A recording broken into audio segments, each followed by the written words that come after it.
Big Sills, National Football Show. Good afternoon, everybody. Oh, by the way, right out of the gate, Xander didn't even have to set us up with this. Congratulations to the entire lineup at JAKIB Sports for going over 1 million views. And the only reason we go over 1 million views is because of people like you guys. I can't thank you enough for what you've done for me, what you've done for our network. It's been an incredible journey. You know, sometimes you don't appreciate where your feet are and who you are and where you are at the moment when you're watching something grow. And it's really, truly because of you guys. I mean this with all my heart. You know, I've been in broadcasting now 33 years. And I've never been part of anything other than building my show. You know, I've done radio the majority of my life. And to see a number like this, you know, we were first starting out when we came aboard here. And now what we're doing with names like D. Gunn, Barrett Brooks, Mike Missinelli. Wait till the post-game show hits September 11th. I mean, my God almighty, this thing is becoming must view. And I just don't mean my show. I mean the entire lineup. It's really fantastic. And you know what I love the most about JAKIB? Everyone's got a different niche. Everyone's got a different take. Most of the time when you watch or you listen to a sports station, TV or radio, it all sounds like white noise to me. Sounds like the same thing. Not here. We got different spins, different takes. My takes are completely different than Sports Take. The Morning Guys 365, the 2 new shows that we've added to the lineup as well. Hey, man, I could go on and on with this, and I appreciate everybody being part of what you've done just for me and having Big Sills come out of the pit, bring the show back up. See, they thought they were going to send all of us to Siberia. And here we are, man, building one of the fastest growing channels on YouTube. And we can't thank you enough. And thank you. Okay, enough with the pleasantries. Enough with the pleasantries. And yes, it is Pitt, West Virginia. I can't believe college football. We're here already, right? What a big weekend in college football. We'll talk a little more about that later on. Actually, I played against both those programs. Actually, I've never been beaten by both those programs. That's another day. Okay. May I do this? And I'm not going to name any names, but I want to take a shot at somebody from the Philadelphia Inquirer. And I'm going to take a headline because I'm like everybody today. I'm a headline reader. Then I kind of fill in the blank, you know. Jalen Reagor didn't deserve all the hatred from Eagle fans. Here, let me repeat this. And let me repeat this snowflake headline. And now I know, look, editors put the headline in, guys do the columns. I get it all. But Jalen Reagor didn't deserve all the heat that he got from Eagle fans and all the hatred. Nobody hated Jalen Reagor. They hated his performance. And it got to a point where the dude needed a new zip code. I'm with Xander here. I don't hate the guy. I think what happened to him was the same thing that happened to Carson Wentz. You came to a city where, guess what? It's a no-shit city. And some guys don't like that stuff. Some guys can't perform with that. It's all good. Maybe he goes to Minneapolis, turns his career around. Nobody is sitting here saying that they hated Jalen Reagor. They just didn't like the guy on the ball team, man. Thought he was taking space up. That's it. Wasn't performing. It's not personal, dude.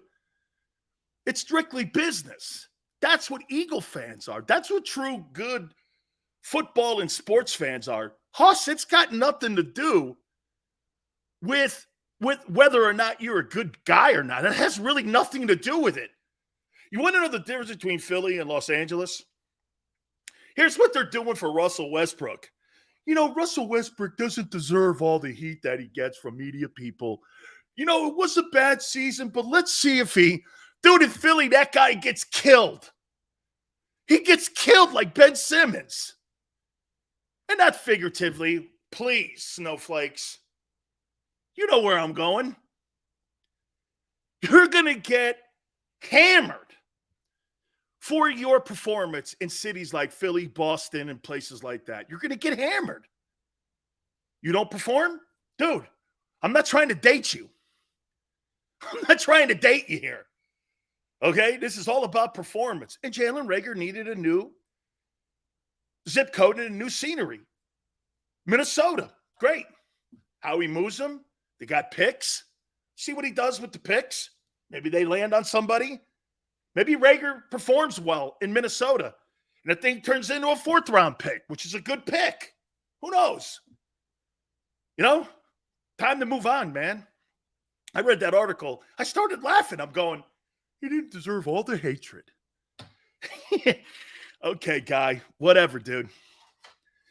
Dude, that guy writes in the wrong city. He really does, man. That guy needs to be like writing for like a Dover newspaper in Delaware.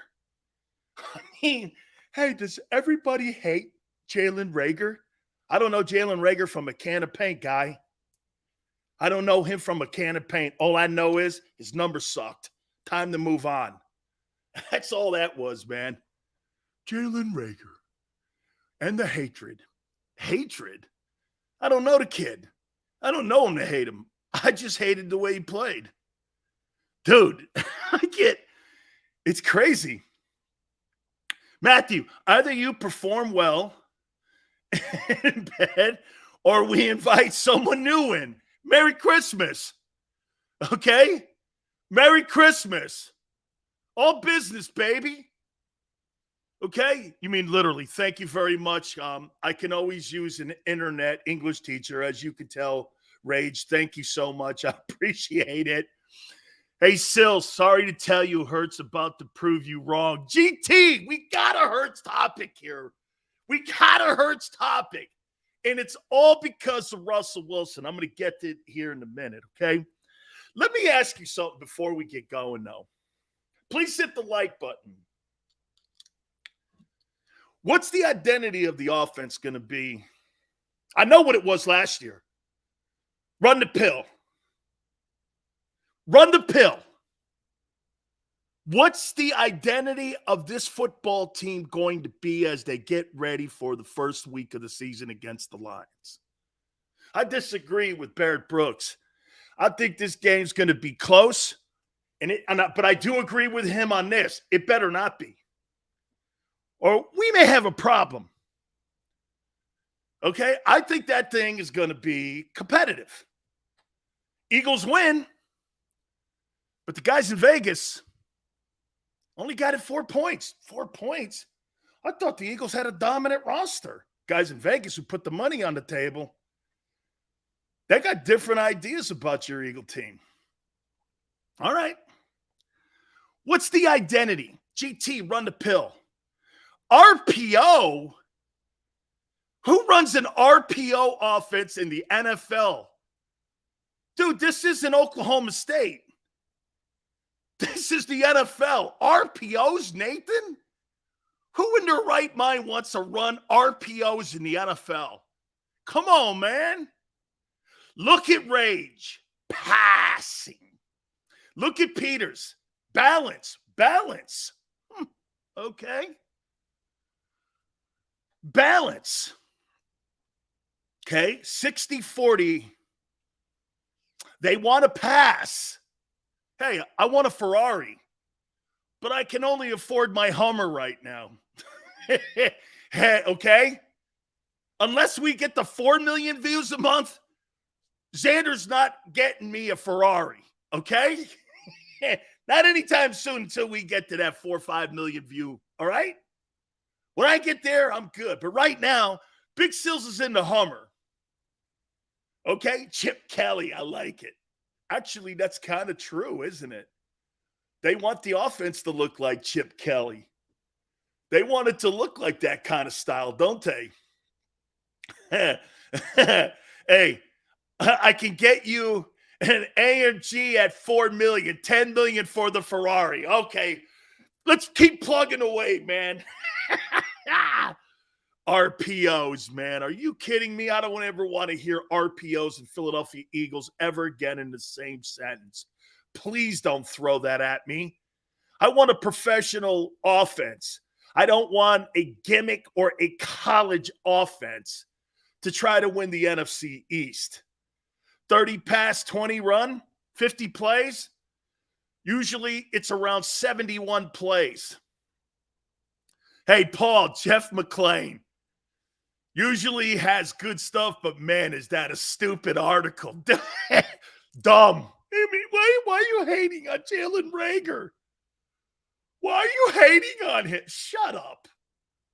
Are you insane? Talking to Philadelphia Eagle fans like that, that's a clickbait article, man. It's totally a clickbait article. Take it from a professional. Okay? Take it from a professional like Big Sills. Well done, Jeff. Nobody in their right mind in Philadelphia hates that guy. They don't know him from a box of rocks. They just hate the way he played. He knows it too, though. Jay says, run the wishbone offense. Put Minshew in, baby, and Hurts at running back. I would be shocked if they franchise Hurts even after next season. Razor's getting to my topic. He knew it. You guys know it because of Russell Wilson's deal. I get it. I'm going to get to it here in a minute. So what, you guys can't answer that the identity of the football team is going into the season. You're telling me what you think it's going to be. What is it right now? I don't think they have one. I don't think they have one. Or, get this, they don't like who they are. They hate the fact that they're a run-first team. They hate it almost. Okay? They don't have an identity right now. Isn't this the same position we were in last year going into the Atlanta game? Isn't this the same thing? We didn't know what the identity was until after the first 7 games last year. And we don't again. How do you know if you're a good football team when you don't even know who the frig you are? How can that be? How can a championship contending football team not have? I know who the Chiefs are. I know who the Packers are. I know who the Buccaneers are. I know the Bills. I got an idea who the Chargers are going to be. I know the Rams. What's the identity of the Eagles? They want to pass. That's not an identity. That you're hoping for that. Defensive juggernaut? Well, when I ask about the defense, I'll throw that out there, Fly. But right now, I ask you about the offense.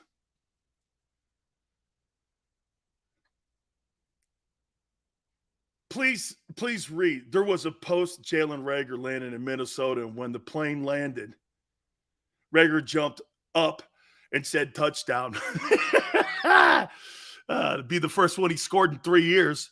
Again, hey, good luck to you, kid. Hope the grass is greener on the other side for you. You think you know the Packers? Yeah, the Packers have a quarterback up there who's the first ballot Hall of Famer and the highest paid guy in the league, and he's been the 2-time most valuable player back-to-back years, and they've won 13 games, 3 consecutive seasons. I sure know who that team is, Paul. You're damn right. I don't give a shit who you take off that team. As long as it's not Rodgers, I know who they have up there. You ain't beating that guy. RPOs. You think you're beating Aaron Rodgers with RPOs? Come on now, dog. You ain't beating Packers with RPOs. Okay, we'll see. Again, right. How about this? I'll bet on Rodgers. You don't have to. I'll bet on Aaron. Okay. Paul doesn't value young wide receivers. Popcorn.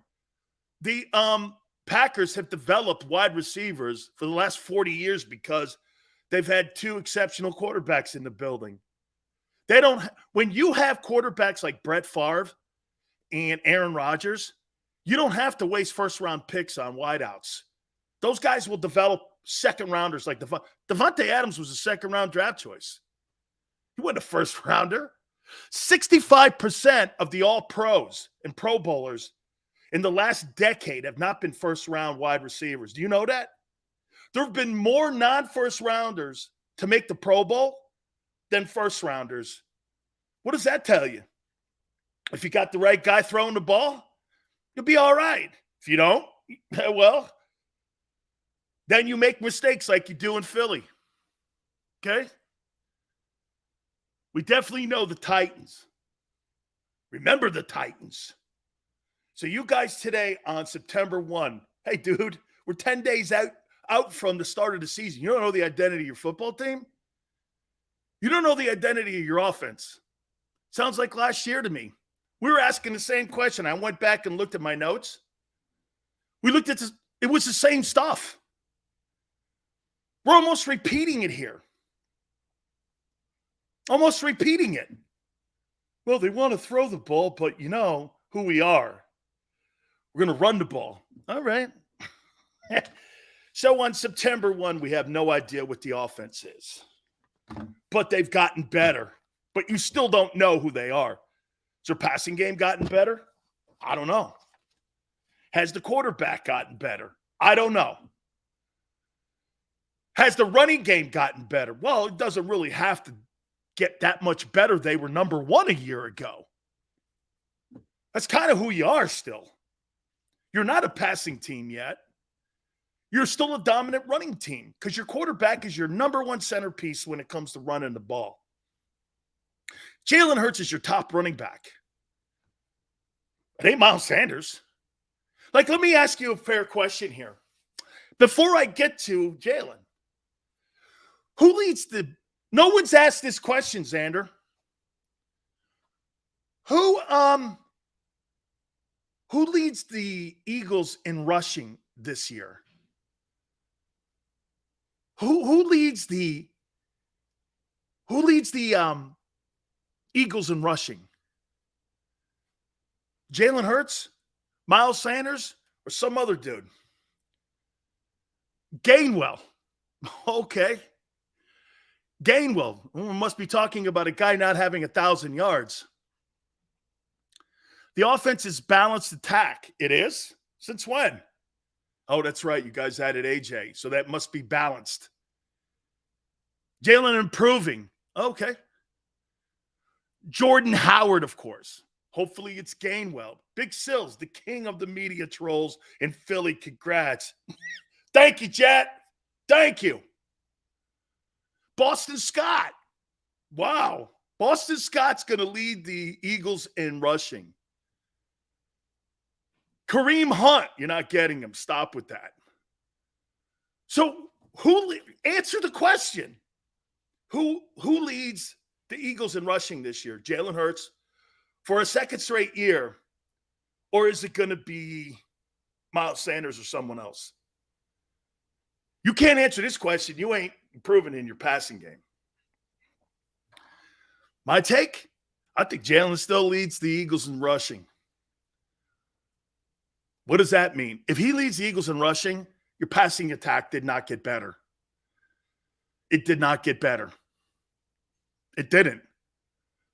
Okay? Boston Scott, Sanders. Our running back quarterback, Jeremiah. Player to be named, according to Paul. So we're going to get the leading rusher for the Eagles this year off the street. Well managed. Yeah, well managed. It's going to be another trio type deal, I think. Okay. Who leads the team in rushing then with this trio? Jalen, Miles, Gainwell, Boston Scott. Sanders, says Xander. You better hope it's him. Look at GT, man. 3,800 yards, 800 rushing. Man, that sounds like you guys really got better. Wow, 800 rushing yards. Damn right. They better hope, man. It better be Sanders and not Jalen Hurts with that number of 800 rushing yards. Okay. Not Hurts. Says Lucius. By the way, bottom of the hour, Philly 500 will join us. We'll get my boy's perspective on all this. Philly's going to join us at the bottom of the hour here. Okay. Here we go. Russell Wilson, $245 million with all incentives over 7 years.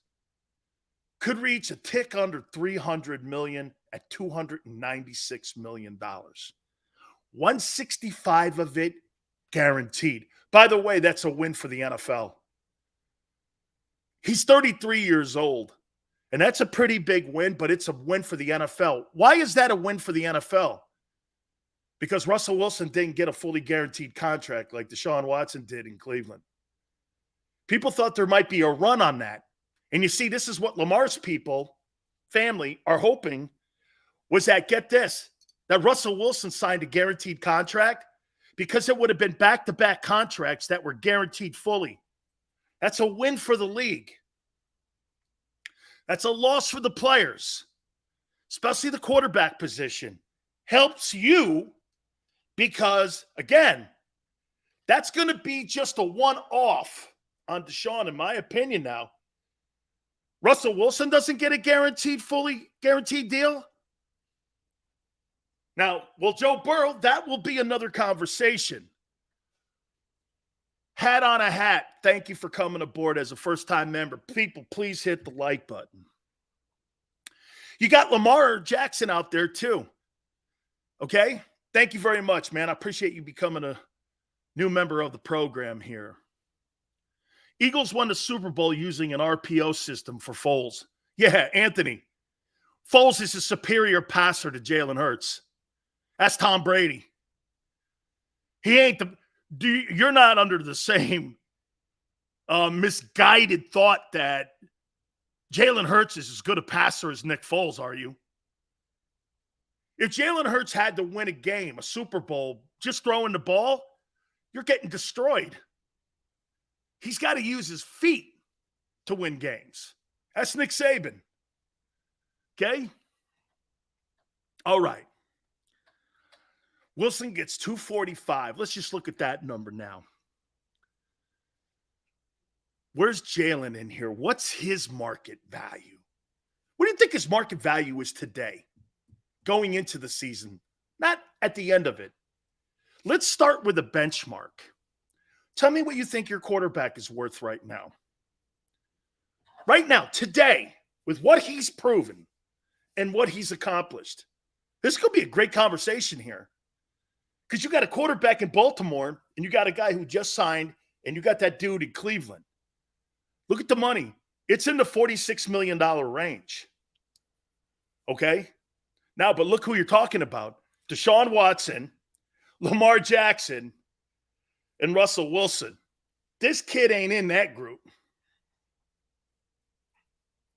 He ain't in that group. Don't kid yourself. September 1, he's not in that group. Is it unfair? Probably a little bit. Okay? Those guys have put successful seasons together. This guy was the caboose last year in getting carried to the playoffs. They changed the whole offense around, and they ran the ball to get into the playoffs. They didn't throw themselves into it, which he was a part of. He was the number one running back last year at quarterback in the league. Fair enough. Fair enough. Okay? Top 5 QBs according to Xander. Rodgers, Wilson, Murray, Watson, Mahomes. Oh, and get this. Excuse me. That's all in paychecks. And to me, paychecks tell you where you are in the room, too.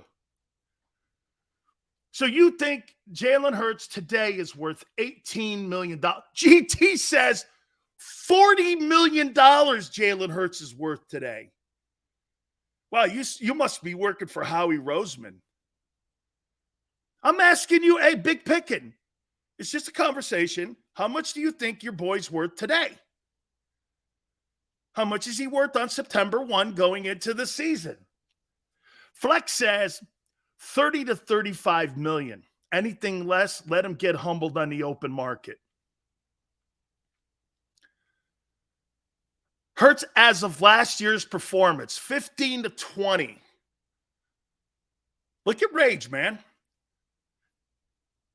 White says 14-15. Fat Mattress, 30 million. What? 15 Razor. Today, 18. End of the year, 30-35 million. Didn't Baltimore make the playoffs last year? Don't kid yourself and start with that shit and say that you think that Jalen Hurts is better than Lamar Jackson. Please don't do that to yourself. You look like an idiot when you do that. Right? Okay? You look like an idiot. That's like saying that Jalen has the same ceiling as Russell Wilson. He doesn't. Russell Wilson's overrated. Of course he is. Then what's your guy? James Hardy, 35 million. It's a good question, man. Look at the money that's being thrown around. Hey, by the way, Lamar Jackson is going to roll the dice and he's going to gamble on himself. Can you imagine what that guy, if he puts together another season like he did when they went 14-2, and he starts beating and keeps beating these elite teams, he'll make $50 million on the open market. $50 million. Russell Wilson, $245 million, $165 guaranteed.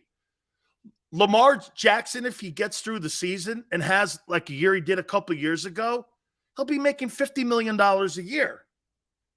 Now, the win, like I said a couple minutes ago, for the NFL is that Russell Wilson deal wasn't guaranteed. And I'm thinking the only reason that contract is not guaranteed is because he is 33 years of age. If he's 25, like Deshaun Watson, that contract's probably fully guaranteed. Okay. Let's bring my guy in, man. Philly 500. What is up? I'm ready. Hey, I was born ready, baby. I'm going to show you the hat. Oh, man.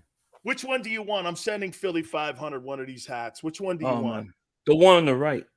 The one on the right? All right. Yeah. I got a bunch of Are you sure about that? Oh, my God.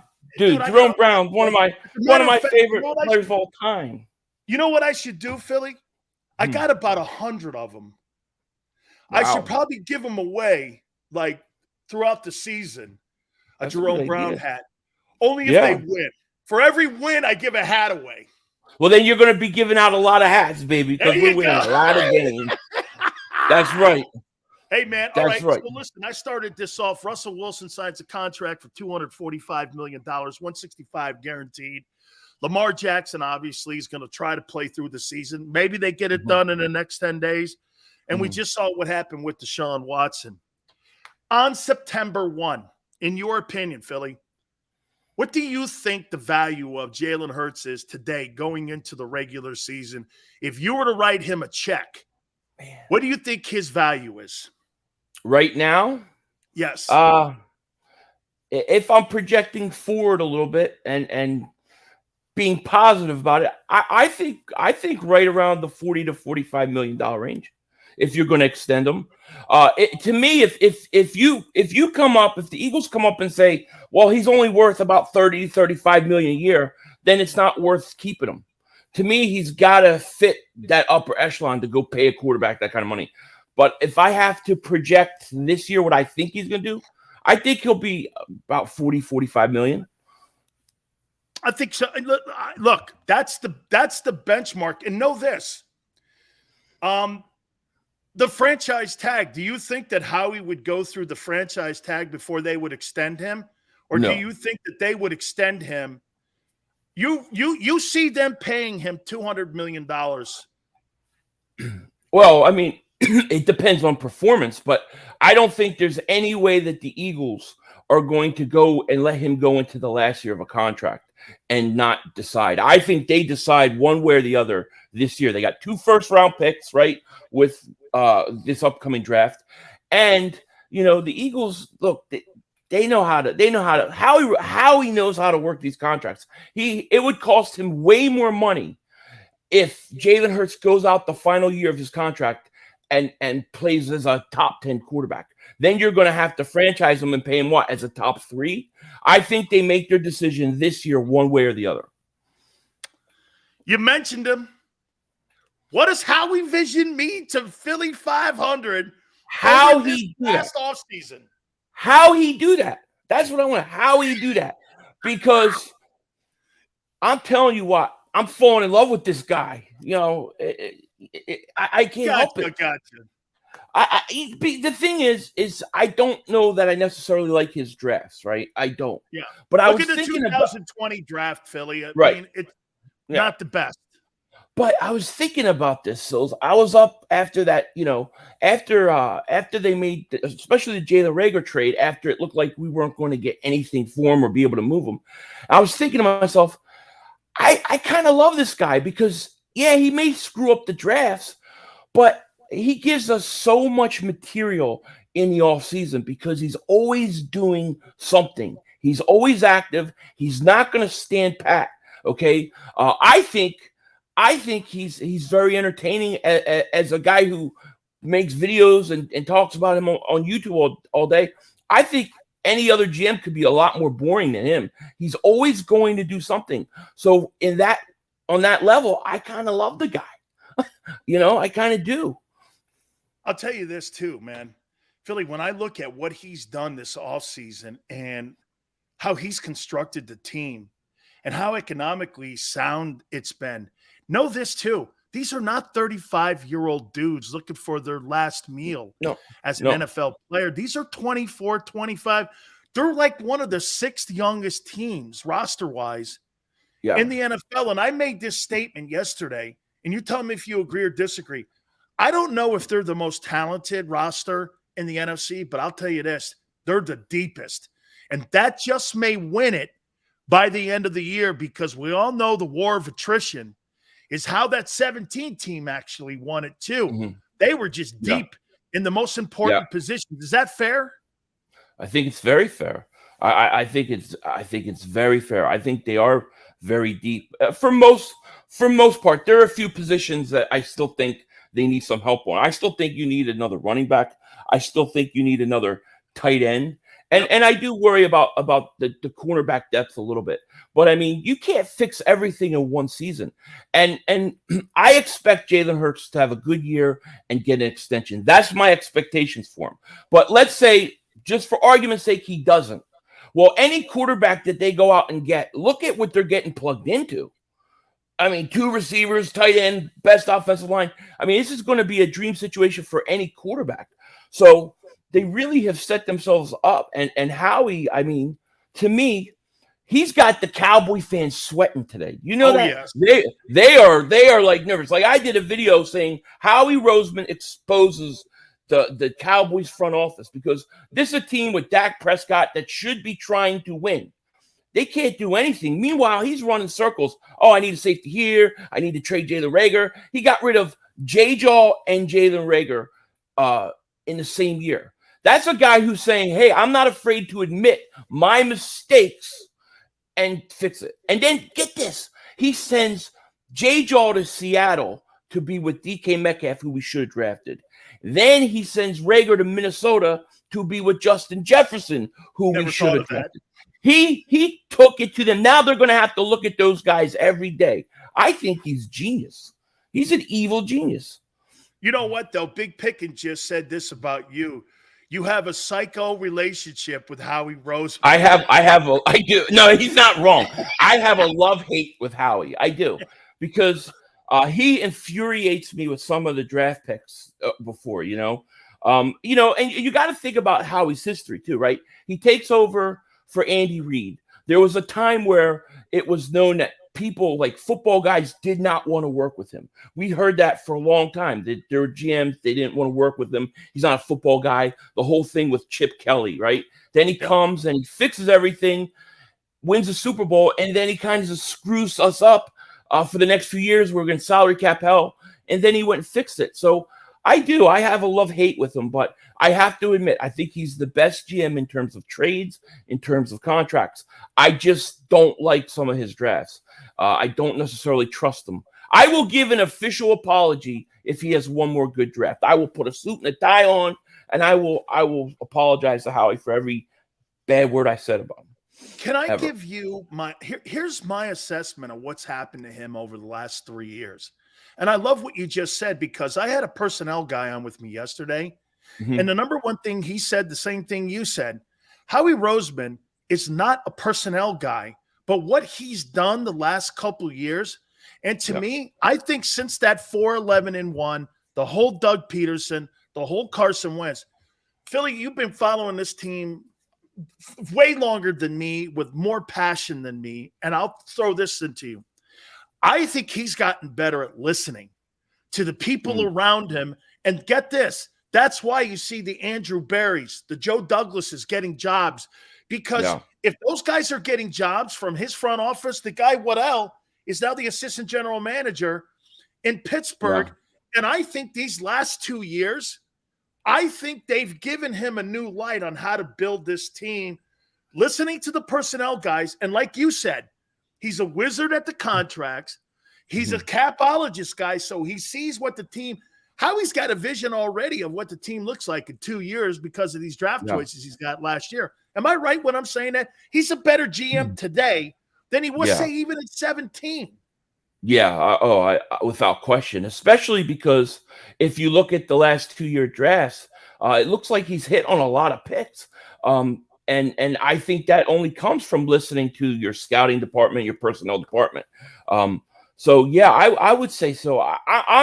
I'm amazed at what he did, especially the last 2 days. You know, he always pulls something that you don't expect. I'm just entertained by the guy. Like, he's going to keep it fun all season. Could be worse. We could be the Cowboys, need a left tackle, and we're going to go for Jason Peters, who's 40 years old. And I hope he goes to Dallas, and I hope he gets paid, and I hope he robs them blind.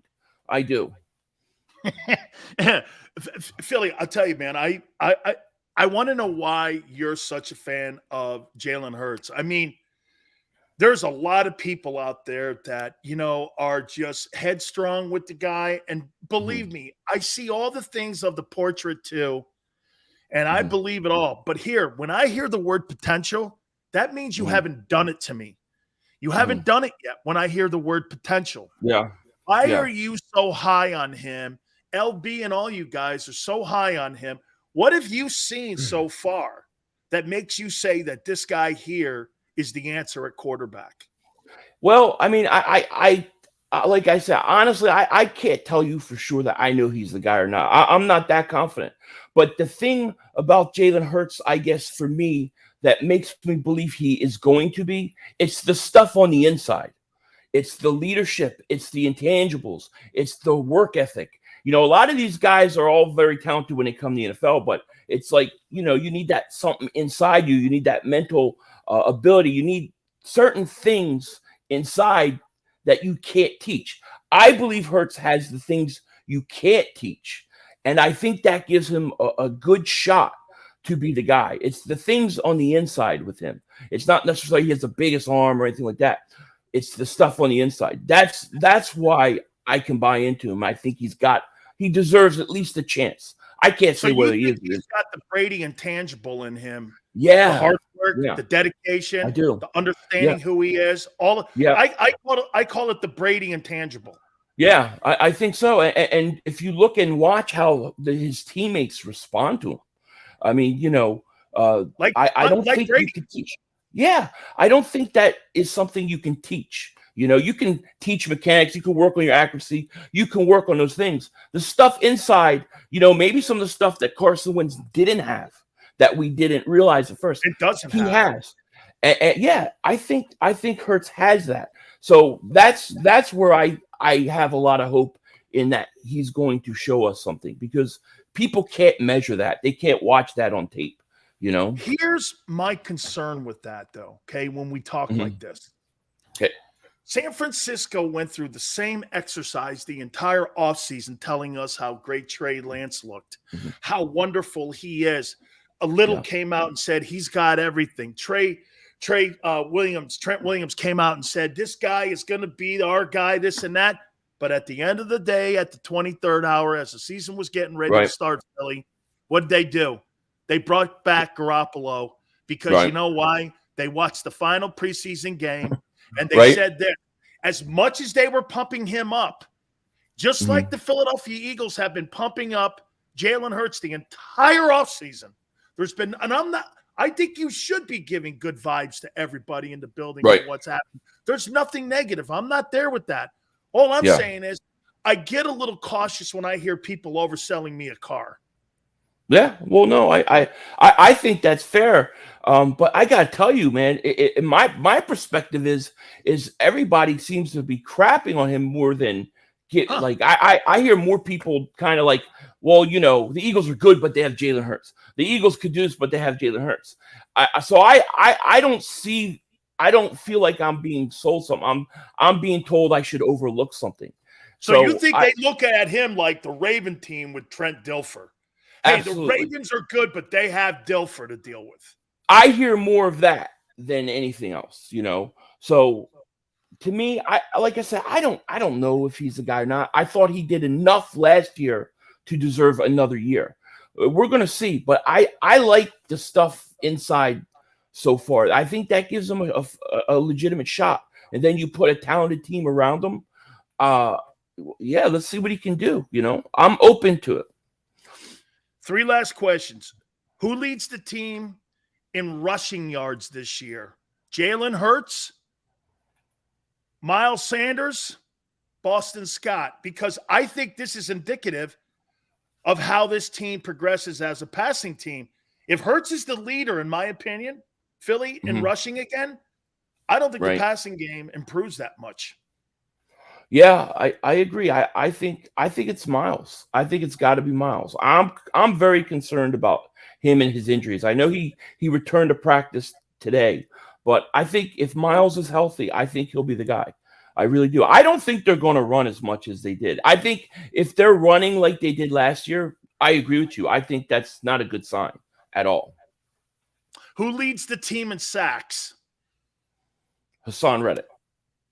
Hassan Reddick leads it. Yeah. Boy, I tell you what, I think Sweat, and I'm with Barrett Brooks, I think that kid has shown me this offseason here, maybe the most improved defensive lineman, Philly. Yeah. He's proven to me he's an every down defensive lineman. Last year, I thought he was a situational player. This year, I actually think this guy here can be a 3-down lineman. I think he's showing me he's got versatility now.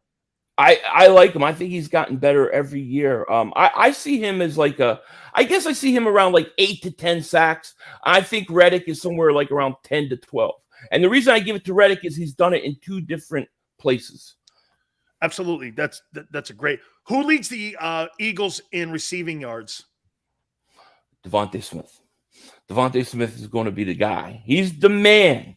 I love AJ Brown. Over Brown. Why? I think he leads in receptions and receiving yards, partly because AJ Brown is going to have so much attention, especially early in the year. I don't think people can stop this guy. You're putting your second best corner on him. I think, especially early on, I think he leads the team in receptions, receiving yards. I'm going to say AJ Brown in touchdowns, but I think Devontae Smith's going to have he's going to crush it this year. That's my boy. Final question for you. Okay. Is Jonathan Gannon the defensive coordinator by the end of the year? Always the toughest question. I'll say he makes it through the year, but I think after this year, he's gone no matter what happens. You think they're a top 10 defense? Yeah, I do. I think.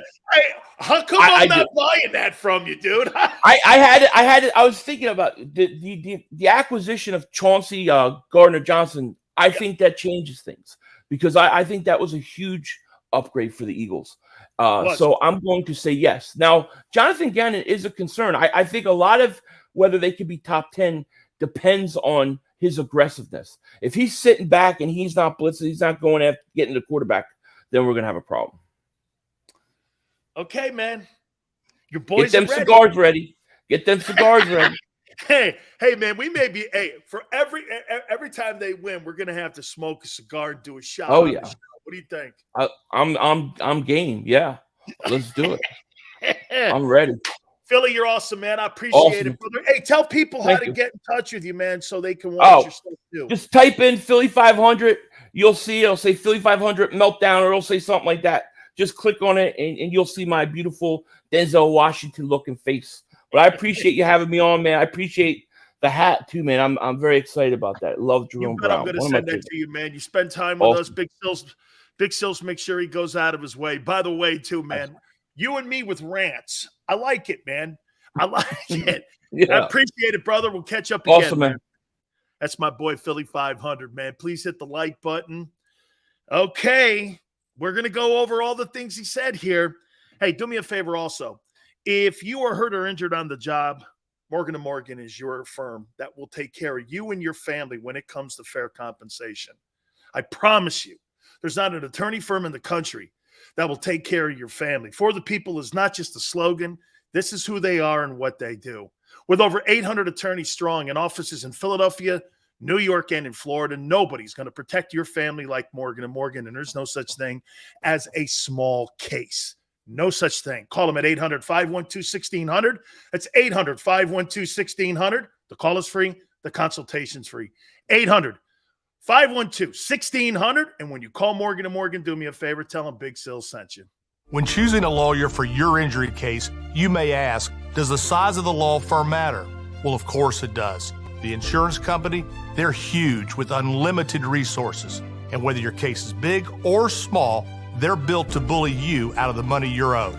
But here's the good news. We're big too, the biggest actually. And we're built to fight to make them pay for all that was taken from you. Size is our strength. There's only one Morgan & Morgan, forthepeople.com.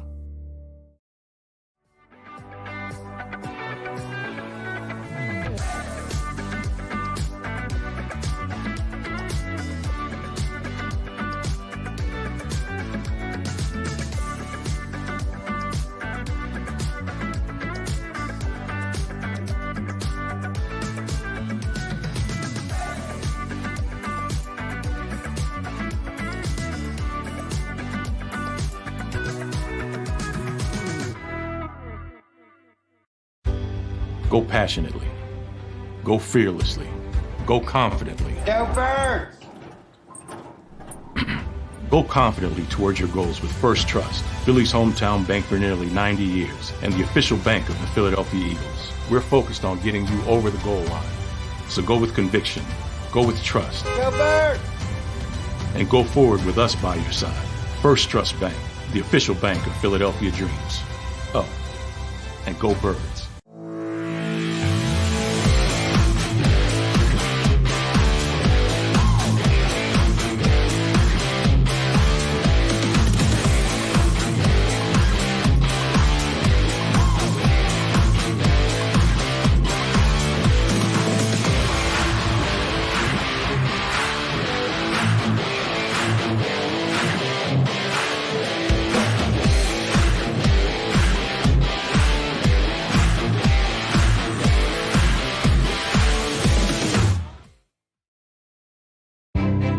Jim Gardner is an icon. A Philadelphia treasure. He's a mentor, a pace setter. Jim is my North Star. He's trusted, revered. Appreciated. He is Action News. He's compassionate. Honest. And fair. He is extremely dedicated. Motivated. And always seeking the truth. He's also funny. We are a team of many. Jim Gardner is our leader, and we're lucky to have him. At Stateside Vodka, every new customer gets the world's best rocks glass, free. You're telling me that bottle is cut in half? You could say that.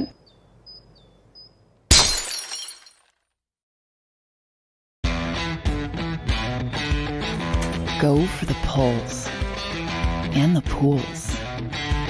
Go for the oohs and the ahs.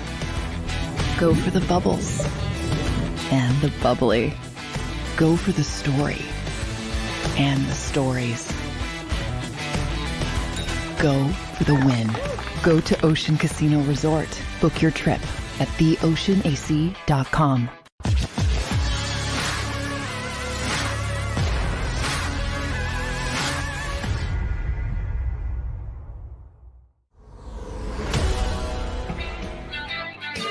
Welcome back. National Football Show. It's your boy, Big Sills. Please hit the like button. Thank you guys so much. By the way, I love this move the Titans made by putting Josh Gordon on the practice roster. I would have done that if I was Howie. Got nothing to lose. He got nothing to lose. Josh Gordon is better than any number 3 guy in the league. Okay? And if you get him at a reduced price and a cheap price, I wouldn't mind that guy on my ball team. Now, I get it. He's not trustworthy because of the marijuana stuff. I understand all that. I get it. But somebody like that, and by the way, we're talking pot here, that's not stretching me out here. We're not talking about wife beating here or sexual assault charges here. We're talking about a guy who, if he wants to remain on a football team, will keep the marijuana away for a couple months. Because if he does that, I'll take Josh Gordon I'll take Flash as my number 3 guy. I think that's a brilliant move by the Titans, actually. You lose nothing. There's nothing in it. Except for the fact that he'll be your best 3, and he could be the best 3 at the price. This guy, Josh Gordon, should be making $15, $20 million. But because he's an idiot, he's making $1 million. You're telling me you think Zach Pascal's better than Josh Gordon? You're crazy. You're crazy. There's not a dude on the Eagles outside of the top 3 guys. Is he better than Quez? I don't know. He's more reliable. Quez is more reliable. Okay. I think that's a great move. Putting him on, I didn't know you could put seasoned vet guys like that on your practice roster. I didn't know that you could. That's a great move. It costs you nothing, man. And if he comes in and gives you 600-700 yards as your number 3 or number 4 guy, shit, that's a win. That's totally a win, man. You'll take Quez over Josh Gordon. Okay. I'll take Josh Gordon. Josh Gordon's a talent, man. He's one of the best talents I've ever seen at wide receiver. He's a fool. His problem is reliability, not durability, reliability. And it's a problem. I'm with you. But if you're telling me it only costs me $1 in anything of reliability, I'm all good with that. It costs me $1,000, then we're going to have a conversation where I'm not going to be so sure of it. There's no financial investment that the Titans are making into this. They're just giving up a practice roster spot for a guy who's a talented kid. I like it. He's not good anymore. Right. Right. You mean to tell me like you think Reagor's better than Josh Gordon? Crazy. Okay. GT goes, I would get AB right now. Okay. Can you imagine Antonio Brown on the Eagles? Well, I don't have a problem with that. But the problem would be he still thinks he's Antonio Brown, Steeler Antonio Brown. Josh Gordon knows he's not Josh Gordon, Cleveland Browns. He knows that. So he knows who he is. Antonio Brown, that's more of a problem for me because that guy creates chaos. And the Eagles don't need self-inflicted wounds like that. You know what I'm saying? They don't need self-inflicted wounds. Dude, Xander goes, he might punch Hurts in the head if he's not throwing targets at him. And see, that's not what they need. Because as I've been telling you, I don't think these wide receivers are going to have the numbers you guys think they're going to have. But they're going to be impactful in improving a passing attack that has not been improved. The Eagle offense is still archaic. It's still archaic. Your history is archaic. No 100-catch guy. In today's NFL, you've never had one. At wideout. Never had one. Okay? Last 1,000-yard guy was 14. Hey, know this. You won a Super Bowl in that time frame. I'm all right with how you're doing it. I'm not as stretched and bent like everyone else on it. I'm not as stretched on that. Hey, however you get to the finish line, I don't traditionally give a shit on it. I don't care. Okay? But a guy like Josh Gordon on your practice roster, that's a good thing, man. And how about this? If you see he sucks, you kick him off it. You kick him off it. And you put someone else there. No harm, no foul. I'd like to find out if he has something left. Andy Reid said he still thought he had something left, but they just didn't have room. They had other positions that they had to have more depth at. That's the only reason he didn't make the Chiefs. They actually liked him. Okay? They did. Sills, would you take T.Y. Hilton? I like the South Florida kid. I do. I like him. I think he went either to FIU, FAU. I don't know. I forget where he went. But I like the kid, but he's been banged up the last 3 years. But again, you're talking about him being a number 3 guy, like Odell Beckham and shit like that. You put those dudes in your number 3 hole, dude, I'm good with that. Trev, how you doing, brother? Hey, dude, Mario Cristobal texts me every day, man. Canes football's back Saturday. I get it. Football's on tonight, too, man. College football. FIU, thank you. Yeah, you know, he's just been banged up a lot the last couple of years. I would like to see if Alshon's got anything. Man, dude, I don't like that guy because I thought he was a corner whisperer. Hey, this guy sucks. I hate him. Dude, you're paid to come in here and play football, not to be a locker room politician. I think Alshon Jeffries he's a locker room politician. I don't need it, especially with a quarterback in the environment. And here's something, too, you got to think about with the Eagles. Eagles got a pretty damn good environment going right now. I don't know if I want to upset that by bringing a Stunat in. You know what I mean? I don't know if I want to bring a Stunat in the room when I got a pretty good environment 10 days out from the start of the season. Why would I want to have a self-inflicted wound going into the year? I also liked what Philly 500 said. I would not want to be the Dallas Cowboys right now going into the start of the season. There are so many question marks in Dallas right now that you've got to be questioning whether or not you think here's what happens when you got so many question marks like Dallas compared to what the Eagles have. You're quicker to quit. You're quicker to have this mentality. Watch this. Oh, shit, here it comes again. That's what happens in Dallas when they get behind in the playoff game. Once the Cowboys get behind in a playoff game, what happens? They bury themselves.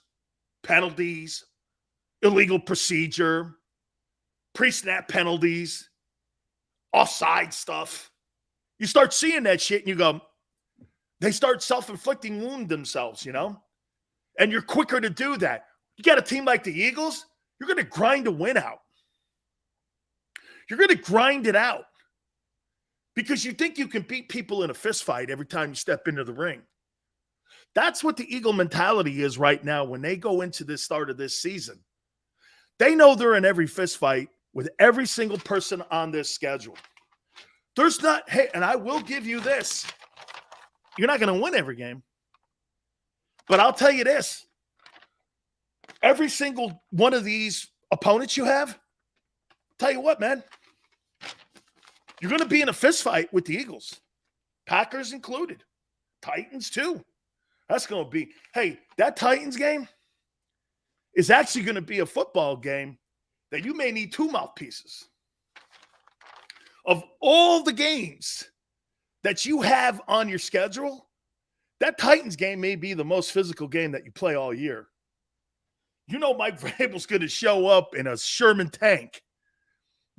Okay? You know that team's going to show up and they're going to play, okay, at Lincoln Financial like these guys just stormed the beaches of Normandy. They're going to play like that. They may not win, but you better have your pads on that day, and you better be low in your stance because that's going to be a big hitting game, man. Okay? That's going to be a big hitting game. Cowboys got so many issues. Every single team in the NFC East is there for the Eagles to take out to the backyard and beat them like a rug. Giants, Washington kind of. I don't know what they're going to look like. I have no idea because of Wentz. They're probably, of all the teams in the East, a team that I go, what shows up? You're not going to have Chase Young early? Maybe for the first 4 games? How's that going to look? Are they going to be better by the end of the year? I don't know. And the Eagles are rolling into the season like they're getting the troops ready to storm some beach somewhere. Everybody's ready. Jason Kelsey's practicing. Miles Sanders was practicing today. They got everybody ready. And you've got 10 days to amp it up and ramp it up. Right? You got 10 days to ramp this thing up. How should they be preparing for this Lions game? I'm going to hit on that. I want to go back to that contract that we were talking about. Philly thinks that right now he's in line for a $40 million contract extension. How many years would you give him? I'll tell you what I think. Hit the like button, hour 2. Keep it right here on the National Football Show.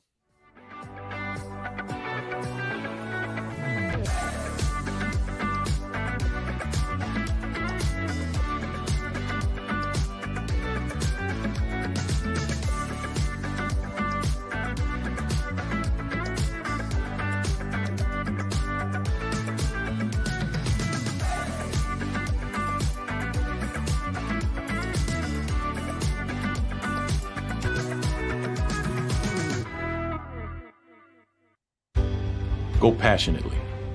Go fearlessly. Go confidently. Go Birds! Go confidently towards your goals with First Trust, Philly's hometown bank for nearly 90 years, and the official bank of the Philadelphia Eagles. We're focused on getting you over the goal line. So go with conviction. Go with trust. Go Birds! And go forward with us by your side. First Trust Bank, the official bank of Philadelphia dreams. Oh, and go Birds.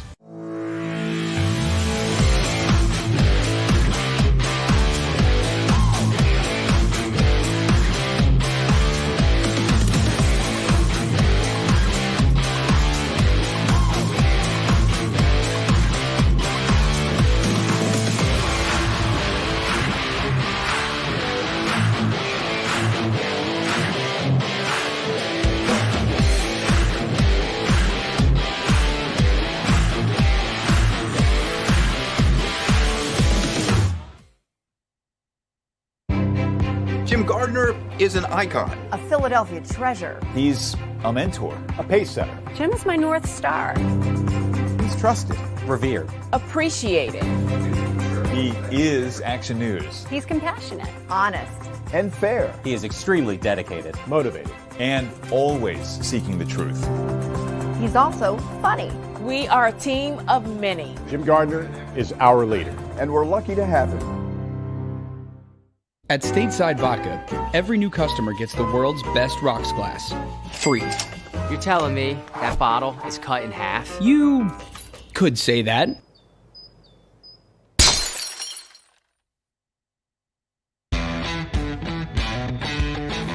Go for the pulls and the pools. Go for the oohs and the ahs. Go for the bubbles and the bubbly. Go for the story and the stories. Go for the win. Go to Ocean Casino Resort. Book your trip at theoceanac.com.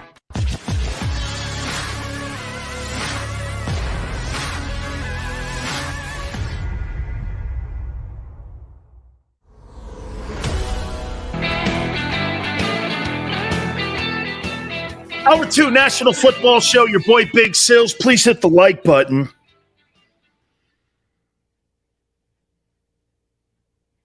What do you think Lamar Jackson is worth? What would you pay him?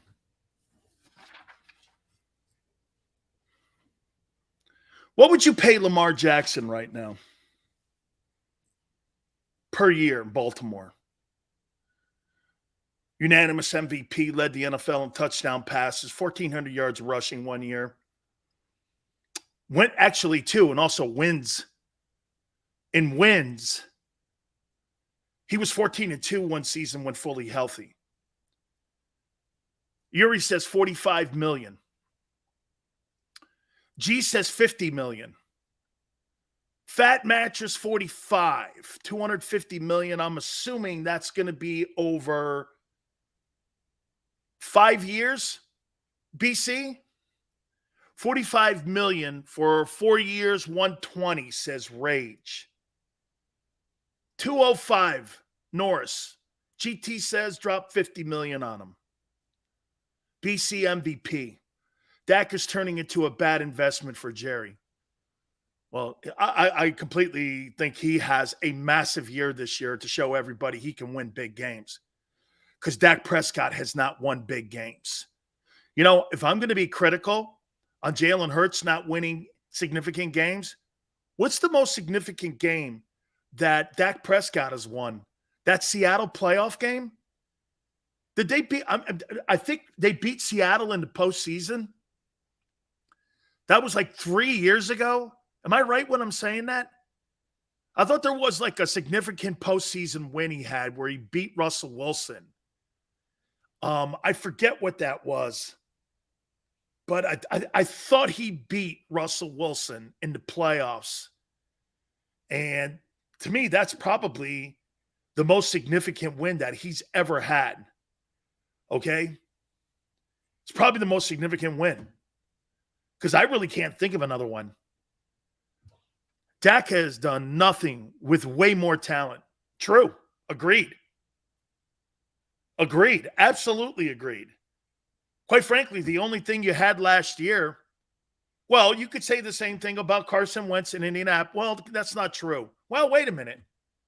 The Eagles had the number one rushing attack in the league, and the Colts had the number one runner. They only had Michael Pittman, and Wentz still threw for 27 touchdowns and 7 picks, and was 9-8 and won as many games as Jalen in a tougher conference than the NFC. And Wentz did more than Jalen last year. Okay? He's just in a more talented conference, the AFC. Okay? So, I mean, Wentz actually did more than Jalen last year. But, hey, he had worse moments than Jalen, too. Again, that's one thing you're always going to get with me here. I'm going to be fair on the conversation. Okay? Yeah, Brian, I remember that Seahawks team wasn't all that hyped up. What teams made the playoffs last year? They won't this season. We'll hit on that a little bit. They picked up a running back just for depth and lost to Jacksonville. I get it. I get it. He had a better year, though, than Jalen did last year. He beat more significant teams, too. Carson Wentz had a better year last year than Jalen did, throwing the ball too. But it's a fact. I'm not suggesting to you any other thing than the fact that, and were the Eagles better? Yeah. He just wasn't better than Wentz. You can't line anything up and tell me where Carson Wentz didn't outplay Jalen Hurts last year. Care what you say. He beat the Bills. He beat numerous playoff teams. What up, Jeff Bone? Statistically, yes, but the dude is a basket case. Brian, yes, I buy that. I'm with you, man. And I said it on that Monday, and I'll never forget looking at Xander and telling him the same thing. You can't lose to Jacksonville. You cannot lose to Jacksonville. And that's why he's no longer in Indianapolis. Absolutely. You cannot lose to Jacksonville. How much credit does Hurts get for making the playoffs? As a runner, a ton. As a runner, they were the number one running attack because of him. Absolutely. As a running quarterback, he gets a lot of the credit with the O-line. They didn't throw themselves into the playoffs, and when they had to throw, they got annihilated. Boy, Brian, that's a name from the past. Jeff George 2.0. Wow. Oh, man. Tall running back, Ohio State. Ohio State puts out good backs. Absolutely, man. Absolutely. So you would pay Lamar Jackson $50 million. Let's just go $45 to $50 million. Okay? Are you trying to suggest to me that you're going to pay Jalen Hurts the same? Howie Roseman and Jeffrey Lurie, the owner of the Eagles, is going to pay him the same money. When I look at Dak Prescott and I see $42 million, do you think I see Deshaun Watson? When you look at Russell Wilson, do you see Dak Prescott? Just because there's a market price for a starting franchise quarterback doesn't mean you're not going to overpay for some of these guys. How many people think that the Cowboys, and by the way, Dak's a better quarterback than Jalen Hurts. And on one hand, you guys are telling me, you guys like telling me that Dak Prescott is overrated. And yet he's better than Jalen. And he makes $42 million a year, $42 to $45 million. Are you trying to tell me you're gonna pay more to Jalen Hurts, who's not better than Dak Prescott, $45 million? You just got through telling me Dak's overrated. He's better than Jalen. He's a better passer. But you want to pay a guy $45 million because he has Devontae Smith and A.J. Brown. That's why you're paying him? I got a problem with that. He ain't better than Dak. As an Eagle fan, it hurts to admit. Hey, and by the way, Rage, I want to make sure everyone knows when I say that, I think the Eagles are going to have a great year, and I think the Eagles are going to have a better record than the Cowboys. He's not better than him, though. You see that all the time. Guys overpay for the Cowboys are notorious for overpaying positions. We know this. The Eagles are not. What is the one position that you could tell me that the Eagles have overpaid for over the last 10 years? Wide receiver? Alshon Jeffries? Do you think you overpaid for A.J. Brown? Hey, that's a good question, too. You think they overpaid for A.J. Brown? Dak was better than Wentz, and the Eagles chose Wentz over Super Bowl winning Foles. Dak's a better passer, but Hurts has a run game and doesn't turn the ball over. He still wins games. I didn't suggest he doesn't. I said he's not a passing quarterback like Dak. Dak is superior when it comes to throwing the ball. Overpaid for Wentz. Okay. Fletcher Cox. I think Fletcher, man, I don't know about overpaying for Fletcher. So, Seals, are you saying if Dak was on the Eagles, he would be worth the money? I wouldn't have paid Dak Prescott $42 million. I would have let him go on the open market, and I would have let him test the market. I didn't. I never said that, Xander. I didn't say that they overpaid for Fletcher. I don't think so. Fletcher, I don't. I don't think they overpaid for him. Even when he was at $18 million, I don't. I think Fletcher's. I think he's all good. I don't have a problem with him. I do have a problem with $30 million lined up in my two defensive tackles, though.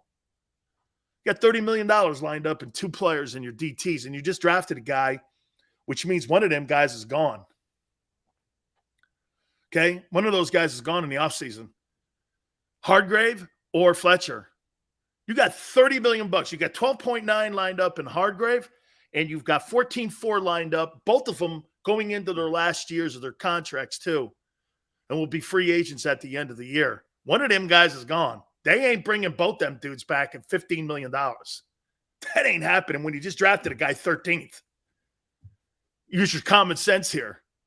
Fletcher Cox's final season in Philadelphia is this year. This is a goodbye.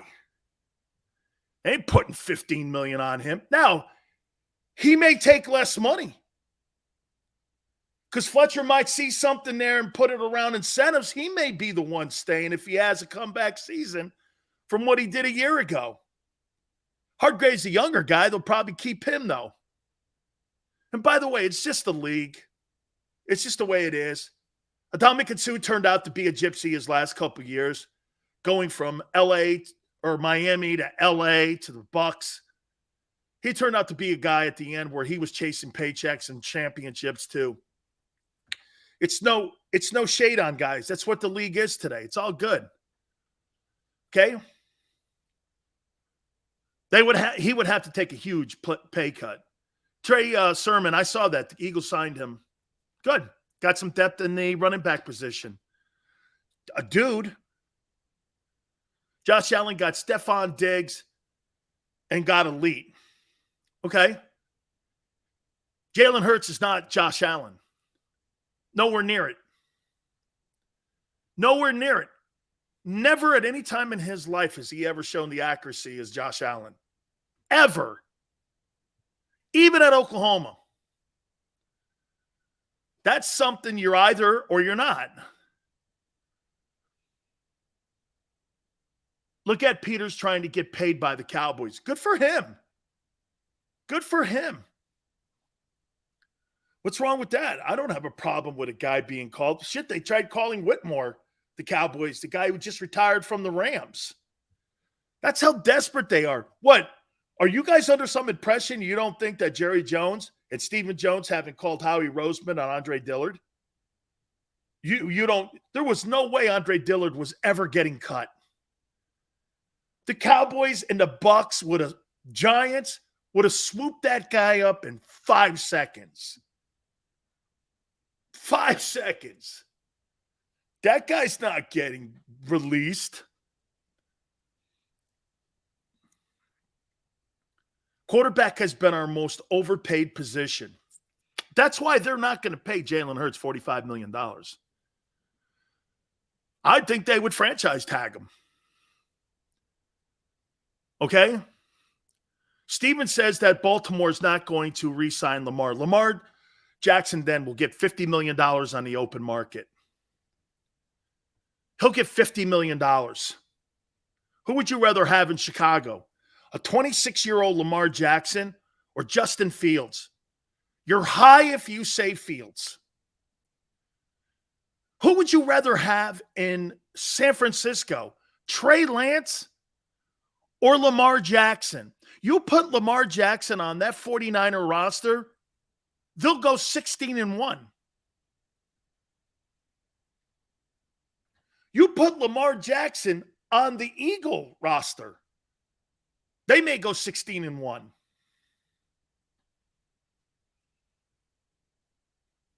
I wouldn't doubt Tobin in Cincinnati wanted Dillard. Yeah, give me all the stats you want. Use your eyeball test, dog. There's no way on the planet, Brian. You sit here right now and go at any time, even when Shady McCoy first got to Buffalo, he said there was something magical and special about Josh Allen. Even when he was struggling in his second year, he said, this guy may not be today, but he is special. He is special. No one has ever said that about Jalen Hurts' passing potential. Yeah, Xander, we said it. Trey Sermon, Ohio State running back, is a member of the Eagles. More depth. It's good.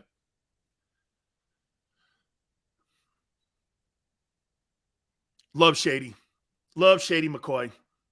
Josh Allen's 6'5". I know who he is. I watched him when he was in the Mountain West at Wyoming. Not a very good senior year, pretty good sophomore year. He had more talent.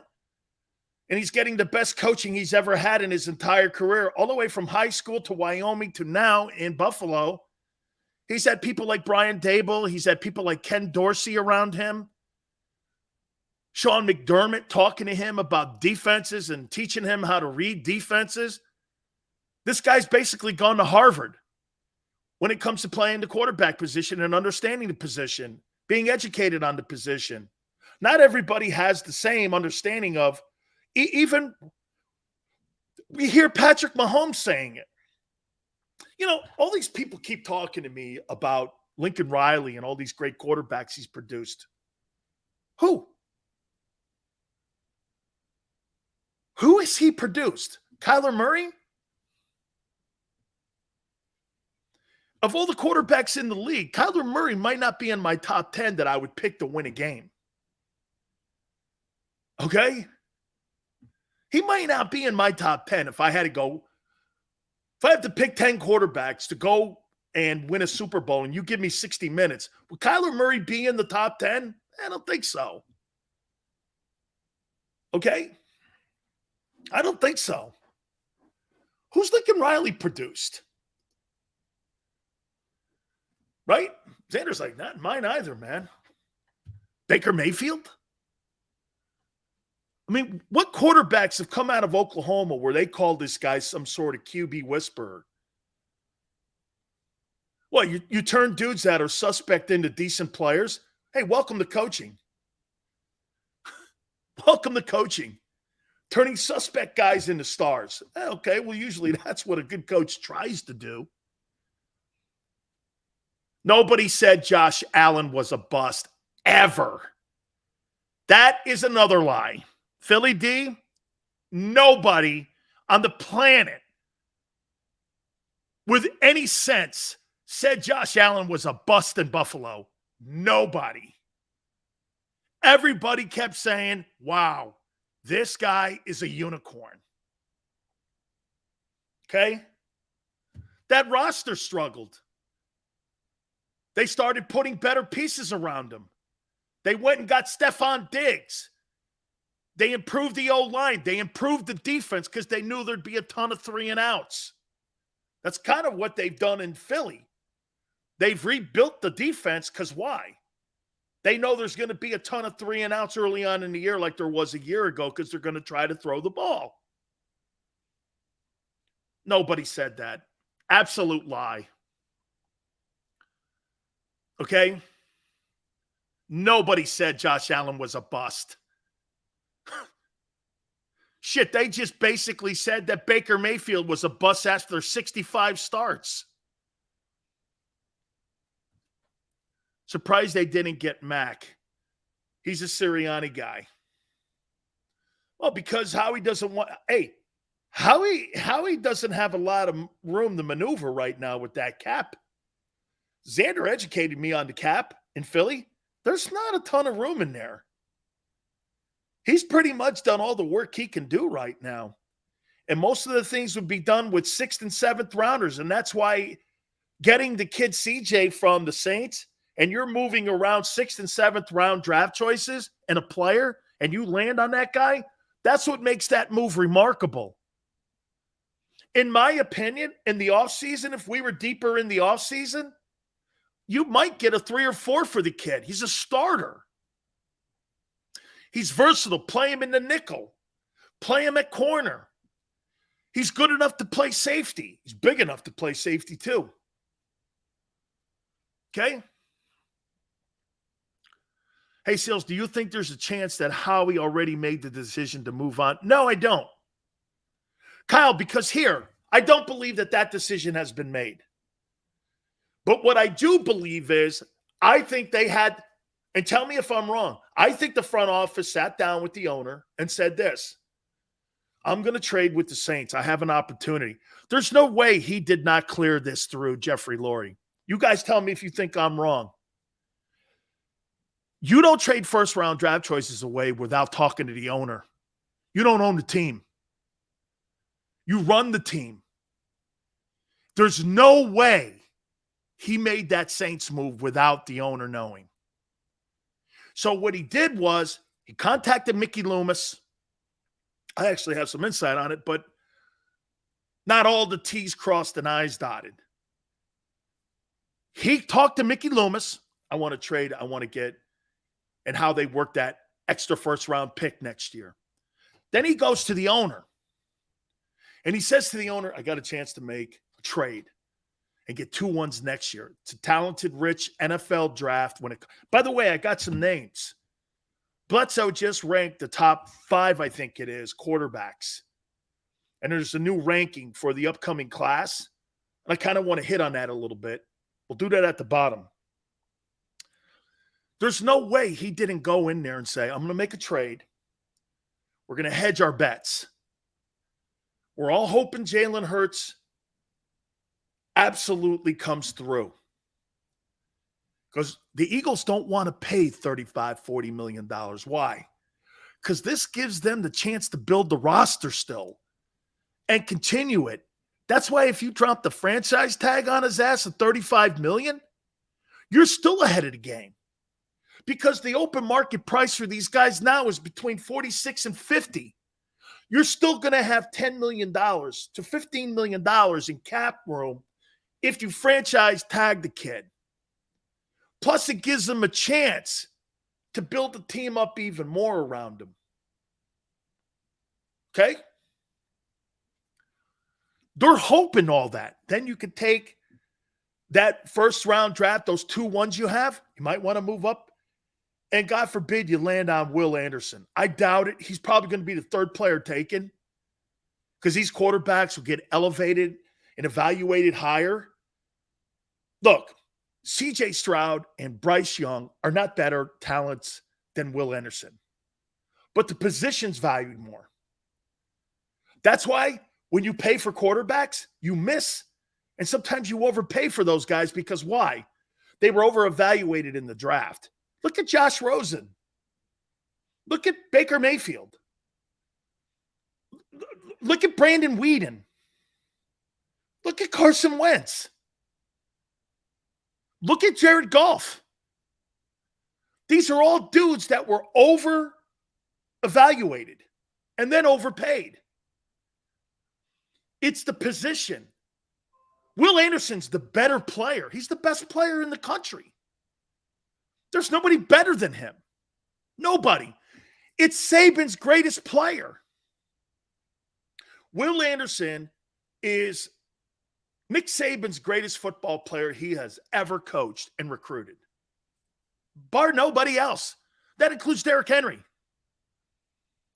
This guy's going to be like Derek Thomas coming into the league. You think that kid from Georgia would have been a number 1 overall selection in the draft? If Will Anderson had decided to put his hand up and want to come out, he'd have been number 1. BC Stroud is not.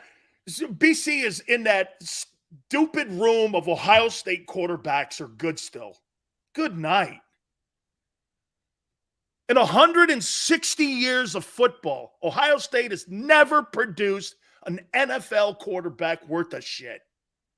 And all of a sudden now, C.J. Stroud is going to be that guy. Good night. You got to be kidding me. He's the savior. Right. 160 years. OSU's been playing football. They've never had a quarterback worth a shit. Well, maybe Art Schlichter a little bit. Do your research before speaking on quarter. Name me one. Name me one quarterback from Ohio State you land on. Name me one. One guy that came out of that school that was worth a shit. Name me one. Oh, Joe Burrow, you're going to take credit for a guy you kicked out of school? He went to LSU, won a national title and a Heisman. And look at the Ohio State people taking credit for him. That's beautiful. Ryan Day said, no, Justin Fields and God bless his soul, Dwayne Haskins were better than Joe Burrow. Joe Burrow. Nobody's talking about Wyoming or Oregon being quarterback factories, but I'll tell you, Oregon quarterback that's in the Hall of Fame, his name is Dan Fouts. Dan Fouts, Oregon, Hall of Famer, NFL. I agree, Xander. I think Fields has played better. Okay? Oregon has a Hall of Fame quarterback. His name is Dan Fouts. He played for the Chargers. Do your homework. Do your homework. Oh, my God. Don't start barking at me like that. Troy Smith, another great one. Holy cow, man. Didn't the Ravens try making him a wide receiver? Yeah. Hey, dude. Hey, BC. It's all good, man. I would say this to you. Take the rest of the day off. It's all good, brother. Josh Allen shouldn't have been drafted because Wyoming's had no – oh, nobody said that, jackass. I said Ohio State's never produced a quarterback ever. Wyoming has. Wyoming has. And, oh, by the way, I'll give you another better one. Take a look at Purdue in the Big Ten when it comes to quarterback history. See, Drew Brees, Hall of Famer. Lynn Dawson, Hall of Famer. Bob Greasy, Hall of Famer. Shit, even Jim Everett was good. He was a good player. I mean, I can name you 5 guys that went on to superstar status in the NFL out of Purdue. Can't name you one from Ohio State. Can't name you Bobby Hoeing. Yeah, ask Bobby Hoeing. No, man, I love you guys. So if I'm the Eagles, man, you think that organization's not going to they're going to franchise tag that guy. Okay? They're going to franchise. They're not going to give him a contract. They're not going to give him a 3-year, $45 million contract. Do you really see the Philadelphia Eagles doing that? No way. They'll treat him like Dak a little bit here. Now, if I were Jalen, I would do exactly what I said earlier. Hey, and by the way, we're doing this because Russell Wilson signing his contract. I said this before, Xander, and I'll say it again. I would sign a $35 million 3-year deal. Okay? 25, 27. I'll be 27 years old. And if the guy balls out, the Eagles are going to come to him and go, we're going to restructure a deal and put an extension on that where we're going to sign you to a 5-year contract at $45 to $50 million. I think that's how they're going to handle it. And Jalen's going to go like this. I'll take it. Okay? That's what I would do.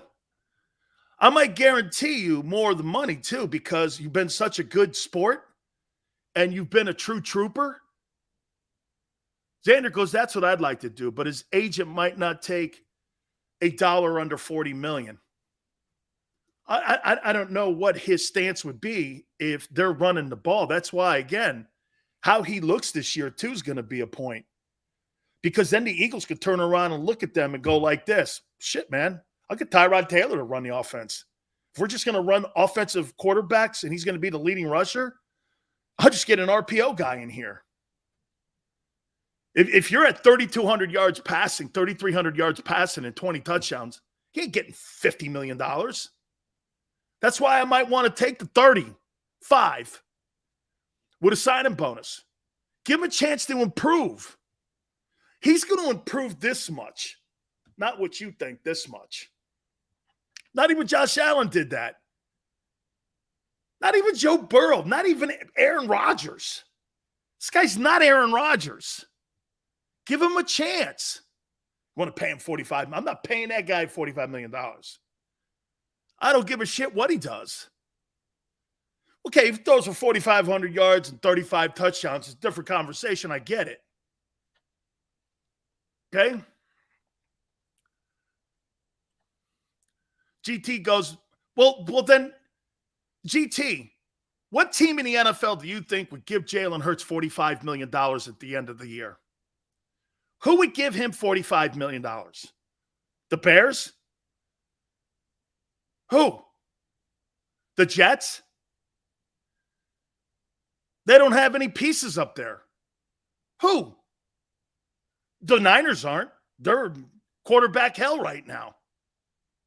The Packers? Packers ain't doing that. What team in the NFL would pay Jalen Hurts $45 million outside of Philly? The Ravens would never. Oh, wait a minute. They're not going to pay Lamar Jackson $50 million or $45 million, but they'll pay Jalen? Okay.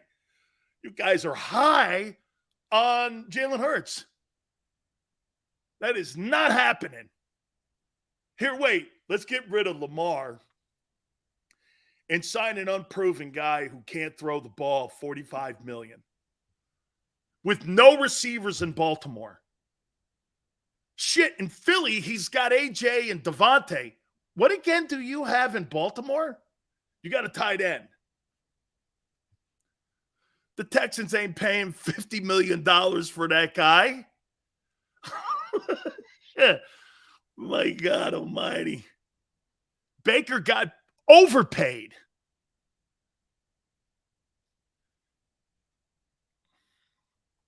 They're not paying. Red says they're not paying Jalen that kind of. Hey, Red, this is why I'm saying if I were them, hey, if they're so sold, why aren't they talking contract now? You guys make it sound okay. GT and all the rest of you guys, if this guy's in the room with $45 million right now, why aren't they talking today? Or do you think they've already started talking contract with him? You think the Eagles have already – Joe Burrow, they're starting to talk to Joe Burrow. They're going into his third year now. The Bengals are starting to talk about contract extension with Burrow. Didn't Kyler Murray just get paid with 2 years remaining on his contract in Arizona? So do you think that the Eagles have been talking to Jalen Hurts about a contract extension? Russell Wilson got paid today. Lamar's in line for big money. Deshaun got the Brinks truck. He's got the ultimate deal. GT goes, they have, I think. GT, I think they kind of has started it a little bit too. I don't think gas pedal stuff, you know what I mean? Where you're stepping on it. Justin says Washington is known to spend money and have bad free agent signings. I hate to do this, but you're right. Oh, hey, man. All around says they already started contract talks with themselves. Mike, you don't think so? Well, shit, everyone's talking in Philadelphia like it's a no-brainer. He's having massive success. Well, if that's the case, why did Howie make that move with the Saints? Doesn't that move with the Saints make you pause on the salary and an extension? Or do you think that was out there for the agent? Think of that. Hey, Howie Vision strikes again. Howie Vision strikes again. I think I figured this thing out. I think Howie Vision. I got to do I need time. Howie Vision. Howie Vision has struck again. I'm going to lay a scenario out for you. You know Big Sills is a pot stirrer, right? You know that I'm a big conspiracy theorist. I am. I won't lie to you. I think I got it. I'm going to lay it on you here. Hey, don't forget my friends at Morgan & Morgan, where the fee is free. We'll do it, by the way, after the timeout here. Look, if you're hurt or injured on the job, there's only one attorney firm for you to call. That is Morgan & Morgan. Please do me a favor and call them at 800-512-1600. That's 800-512-1600. With over 800 attorneys in offices in Philadelphia, New York, and in Florida, there is nobody bigger in the country that will protect you and your family's rights when it comes to getting you fair compensation. No one in America will make it happen like Morgan & Morgan. There's no such thing as a fender bender, and they will not be intimidated. Call them at 800-512-1600. That's 800-512-1600. And when you call Morgan & Morgan, tell them Big Sil sent you. After a car crash, the big insurance companies you see advertising on TV, they may try to downplay your case and might say it's only a fender bender or it's just a herniated disc. I worry that some law firms fall for this BS. Not us. We put ourselves in your shoes and ask, what would it be like to be in your pain for the rest of our lives? $1 million wouldn't be enough for me. There's only one Morgan & Morgan. ForThePeople.com.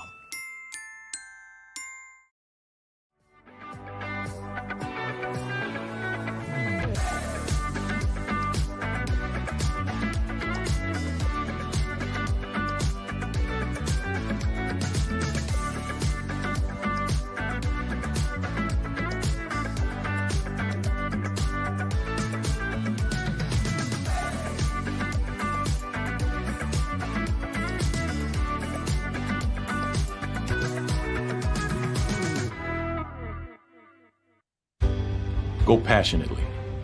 Go fearlessly. Go confidently. Go Birds!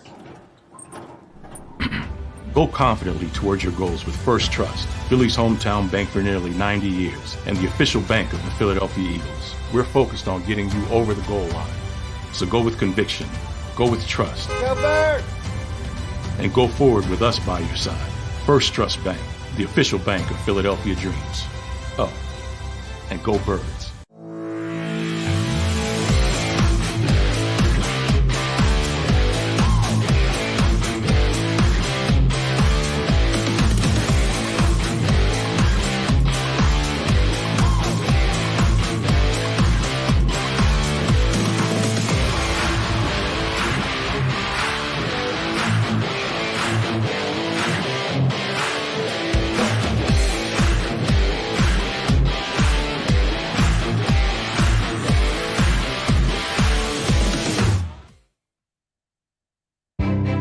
Jim Gardner is an icon. A Philadelphia treasure. He's a mentor. A pace setter. Jim is my North Star.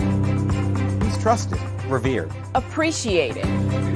He is Action News. He's compassionate. Honest. And fair. He is extremely dedicated Motivated. and always seeking the truth. He's also funny. We are a team of many. Jim Gardner is our leader, and we're lucky to have him. At Stateside Vodka, every new customer gets the world's best rocks glass, free. You're telling me that bottle is cut in half? You could say that.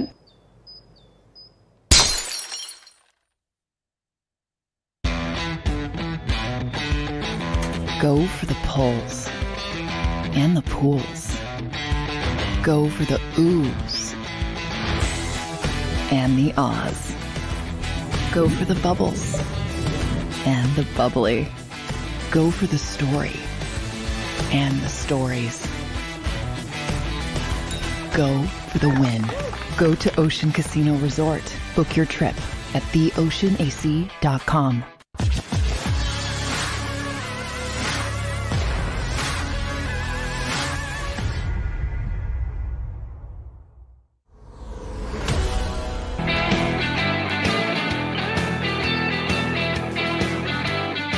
These Cavender twins, man, at UM, very talented basketball players, to say the least. You just gave me the U sign.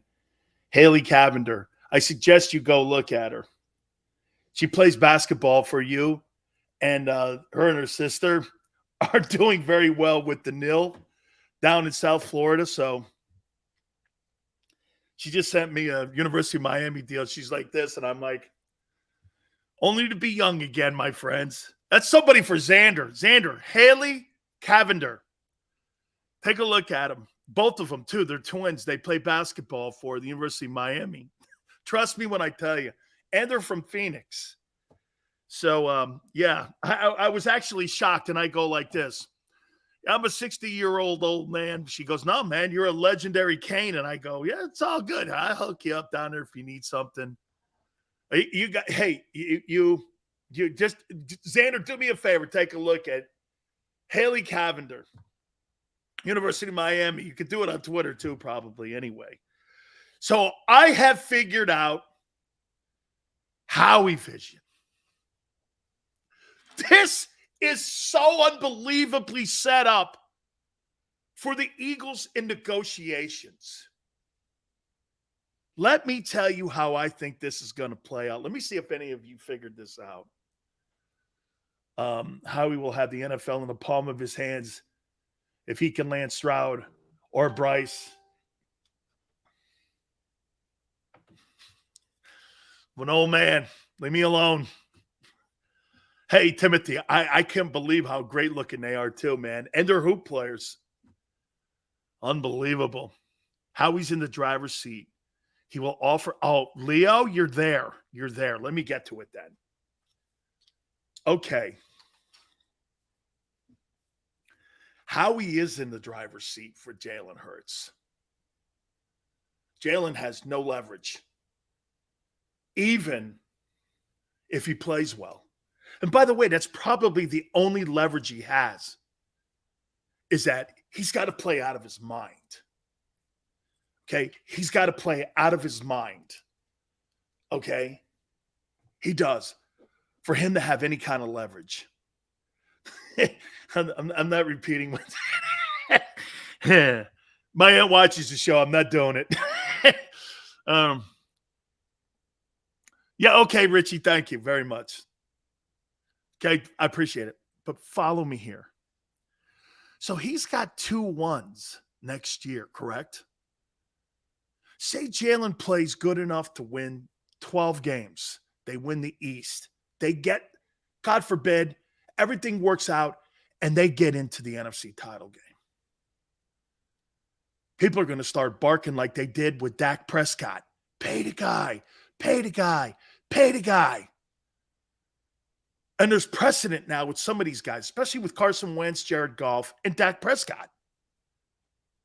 Howie's going to go to the agent and go, well, here's what we're going to do. We'll offer him a 3-year contract at $35 million a year.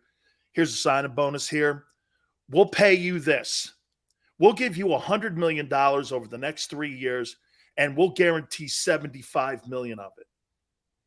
That's a lot. 75% of it you're guaranteeing that money.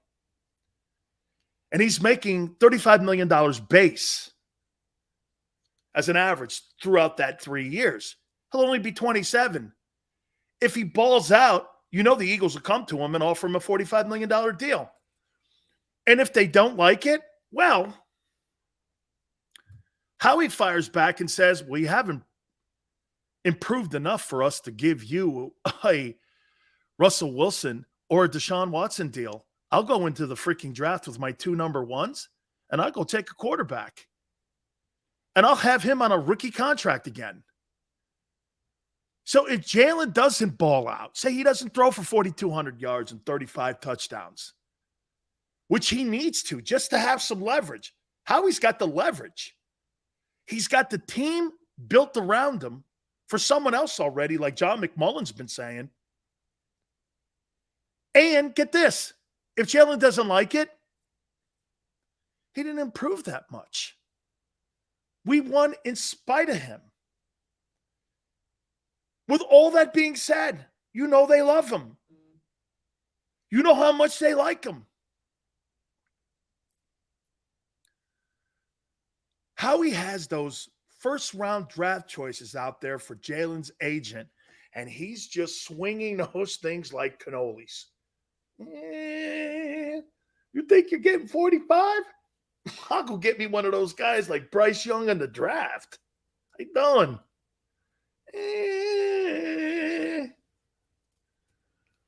Jalen Hurts ain't getting $45 million on the open market, and he knows it. Give a shit who it is. Just like Dak.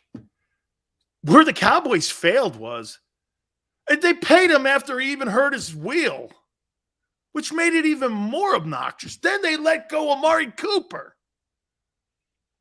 Deshaun Watson did not want to go down that same route like it happened in Dallas. Once they got rid of DeAndre Hopkins, what did Deshaun say? I am fucking out of here. I don't want anything to do with the Houston Texans. Didn't you find that a coincidence? When DeAndre Hopkins got sent to Arizona, Deshaun was like this. Why am I staying again?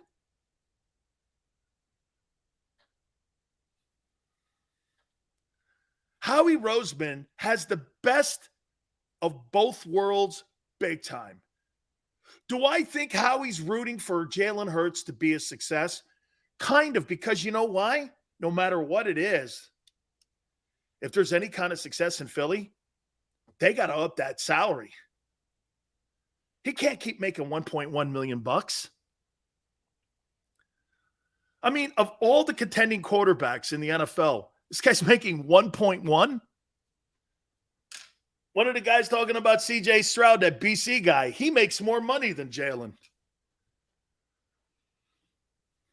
Jalen's not better than the quarterbacks in the upcoming draft. I'm sorry. As a passer, dude, he's not. Dan, what do you think of the Eagles getting Sermon today? They add depth. He's not a frontline guy. He's more of a red zone dude, I would think. I think it's a good addition. But again, the Philadelphia Eagles believe in by committee when they run the ball because they're more invested in the O-line. Anybody can play running back in Philadelphia. But not everybody can play O-line and make that front five. The front five is where it's at. Can you imagine Derrick Henry playing behind that front five? He might have 3,000 rushing yards. I would give him the ball every down. I wouldn't. Hey, wouldn't you? I'd give Derrick Henry the ball every down. Every down. All 4 downs too, maybe. You think that guy was on pace for 450 carries? I'd give that guy 500 carries this year if I had Derrick Henry on the Eagles. And guess who my quarterback would be? I don't care. I don't care. I don't care who my quarterback is. Hey, it's great to see that they gave him a contract extension or reworked his deal. They should, because he's the bell cow. He's always been. It was never A.J. Brown. He was the third dude in the room there. That's why they let him go.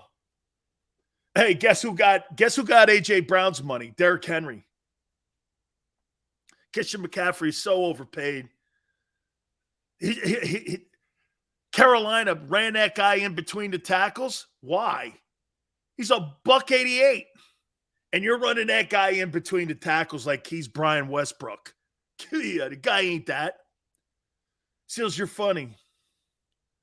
What will you say to Howie if... I missed it. Seals, you've been running back Robinson from Texas. I like him. I like him and the who's the other kid? Oklahoma State? Miles Sanders is skating on thin ice. Dude, he's been skating on thin ice for 2 years. Stroud's amazing as a passer. Yeah, man. Hey, beat Northwestern. Fantastic. Hey, Parks says, dude, you're a hater. No, I'm a realist. Okay? I'm a realist. I think Bryce Young makes $5.5, $6 million a year. Anyone remember Ty Detmer, Jamarcus Russell? Those guys were all great too. I know. Still, if you was Hurts, age him. What would you? That's a great one. What would you say to Howie if he's balling?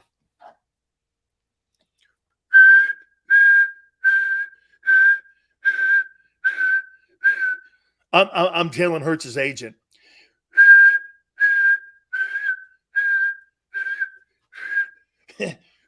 What am I doing? Tell me what I'm doing right now if I'm Jalen Hurts' agent and Jalen Hurts is balling by the bye week. Backing up the Brinks truck.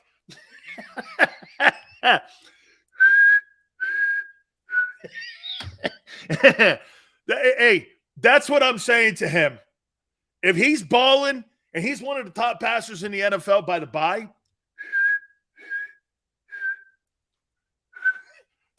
don't hit any walls. And excuse me, I like it to be paid in 20s and 10s. Why 20s and 10s? it's easier to disperse to all my boys and all my family members, you know. Yeah. Plus, I like it making it hard on everybody. Hey, don't get run over. Hey, don't get run over. Hey, I want to get run over. I'm suing. Oh, man. Gardner Minshew sitting there going, yeah, but that could be me. That could be me. Gardner Minshew, man, he better hope Jalen balls out. Because if he balls out, Gardner Minshew's agent could go to everyone and go, well, the guy just got $50 million. Guy just got $50 million. No harm, no foul. It's not like I'm sitting behind some stiff. I'm not sitting behind Sam Darnold here. I'm sitting behind a guy who just got $50 million. If Jalen fails and they have musical chairs with the quarterback, that doesn't help Gardner Minshew. Unless he starts starting, and Philly's never made it apparent that they're going to put him in there. Gardner has a noodle arm. I love when people keep saying that. Your boy has a non-accurate arm. Minshew is, I don't think he's a scrub either. Every time that Gardner Minshew has gone into football games for the Eagles, he's performed well. Who couldn't perform well with the number one running attack and the best O-line in football?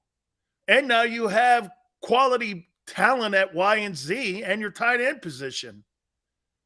I mean, it's not like a guy sitting back there with shit talent. Last year was limited talent.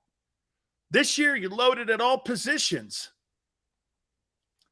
I think he's a backup too, GT. But I do think that backups, because it's such a need with the position, I think he could start. You're telling me he couldn't start in Carolina? I think he could start in Carolina. I think he could. I like the kid Mills in Houston, but I think he could start in Houston. I think he could clearly start in Seattle. And by the way, I would say this. Probably he could start in Cleveland. Oh, I think he's better than Trey Lance right now. 49ers don't think Trey Lance is yeah, we really love Trey. Trey's my guy. Hey, Jimmy, did you ever think of coming back? Not really. Why? Well,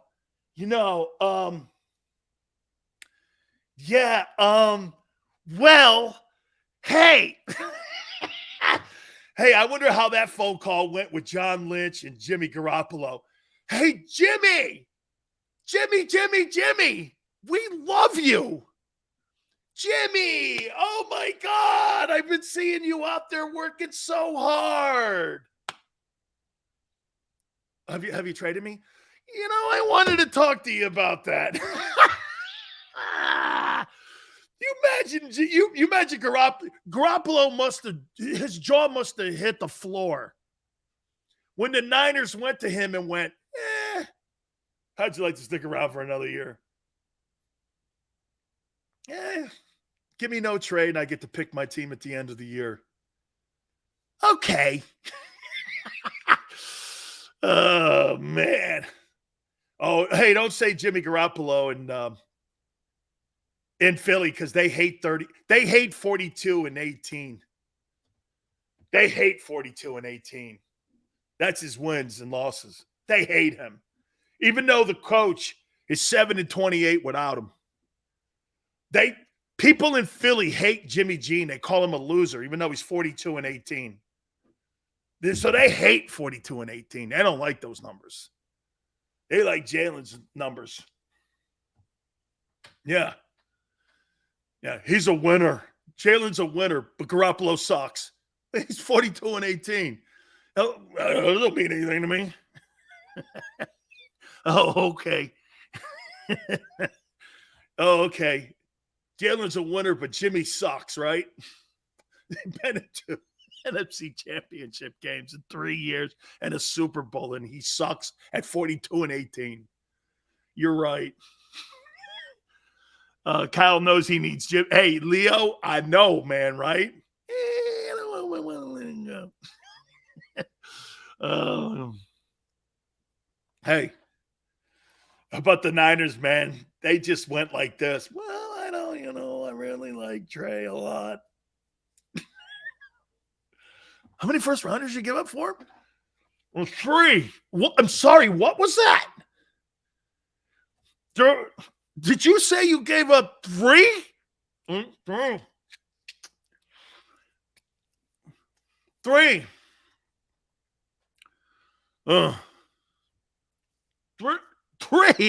And you re-signed a quarterback, giving up 3 first rounders.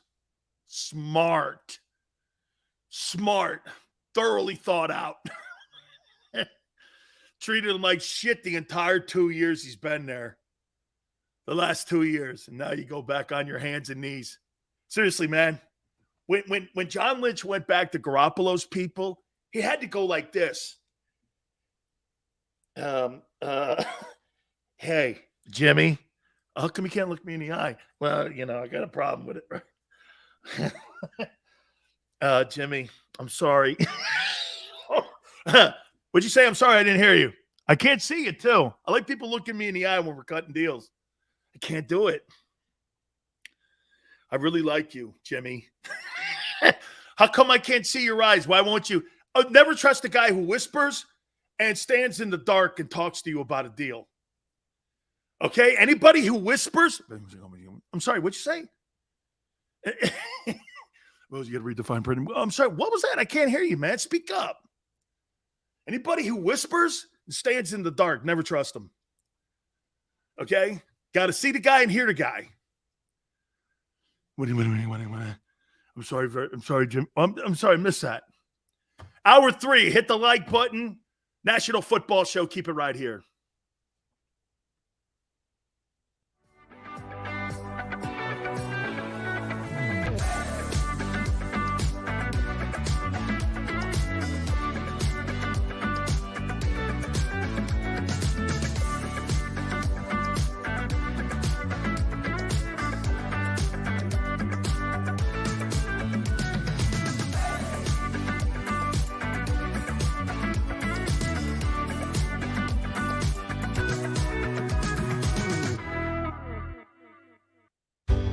Go passionately. Go fearlessly. Go confidently. Go Birds! Go confidently towards your goals with First Trust, Philly's hometown bank for nearly 90 years, and the official bank of the Philadelphia Eagles. We're focused on getting you over the goal line. So go with conviction. Go with trust. Go Birds! And go forward with us by your side. First Trust Bank, the official bank of Philadelphia dreams. Oh, and go Birds.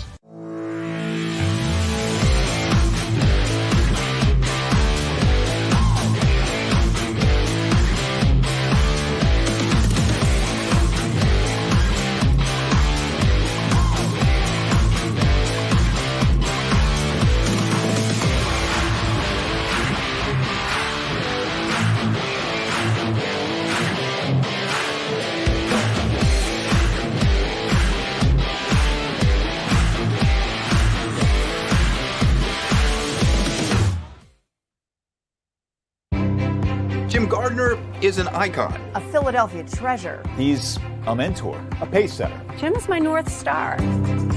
he's trusted, revered. Appreciated. He is Action News. He's compassionate. Honest. And fair. He is extremely dedicated Motivated. and always seeking the truth. He's also funny. We are a team of many. Jim Gardner is our leader. And we're lucky to have him.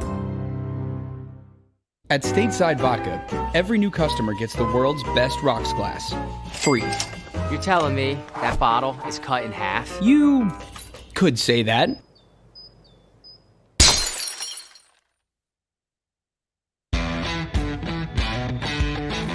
Go for the pulls and the pools. Go for the oohs and the ahs. Go for the bubbles and the bubbly. Go for the story and the stories. Go for the win. Go to Ocean Casino Resort. Book your trip at theoceanac.com.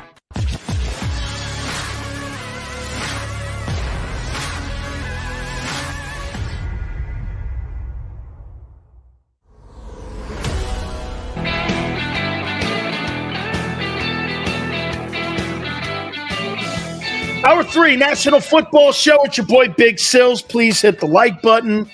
Thank you so much for coming aboard. We've had an absolutely fun time today.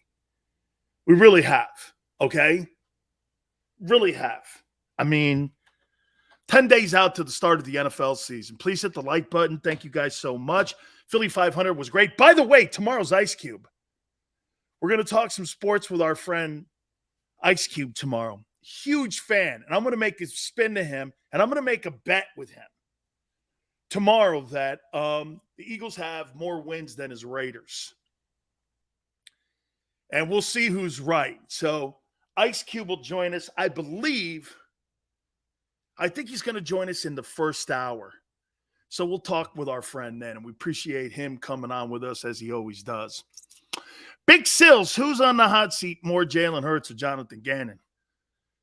Well, here's something to tell you that you know, and I've been saying this to you. Jonathan Gannon, in my opinion, he deserves not to be on the Eagle coaching staff as much as Jalen Reagor deserved not to be on the Eagles' 53-man roster.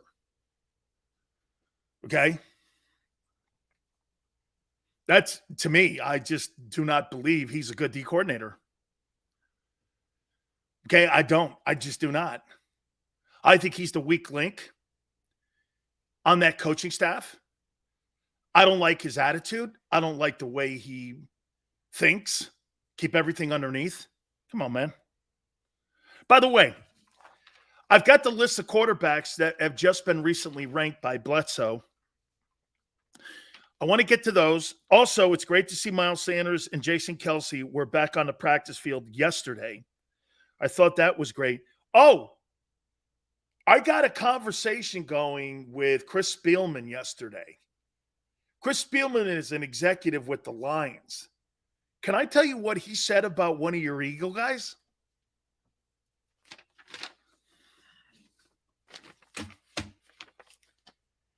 You know, Dan, I'm really looking forward to Aiden Hutchinson playing against Jordan Mailata. I said, really? I go, why is that? He goes, Dan, I'll ask you your opinion on Jordan Mailata. What do you think his weakness is? Now, I didn't want to do this.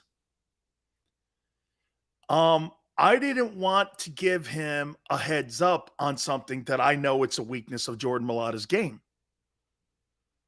Okay? But I've known Chris for 30 years, and I told him. And he agreed.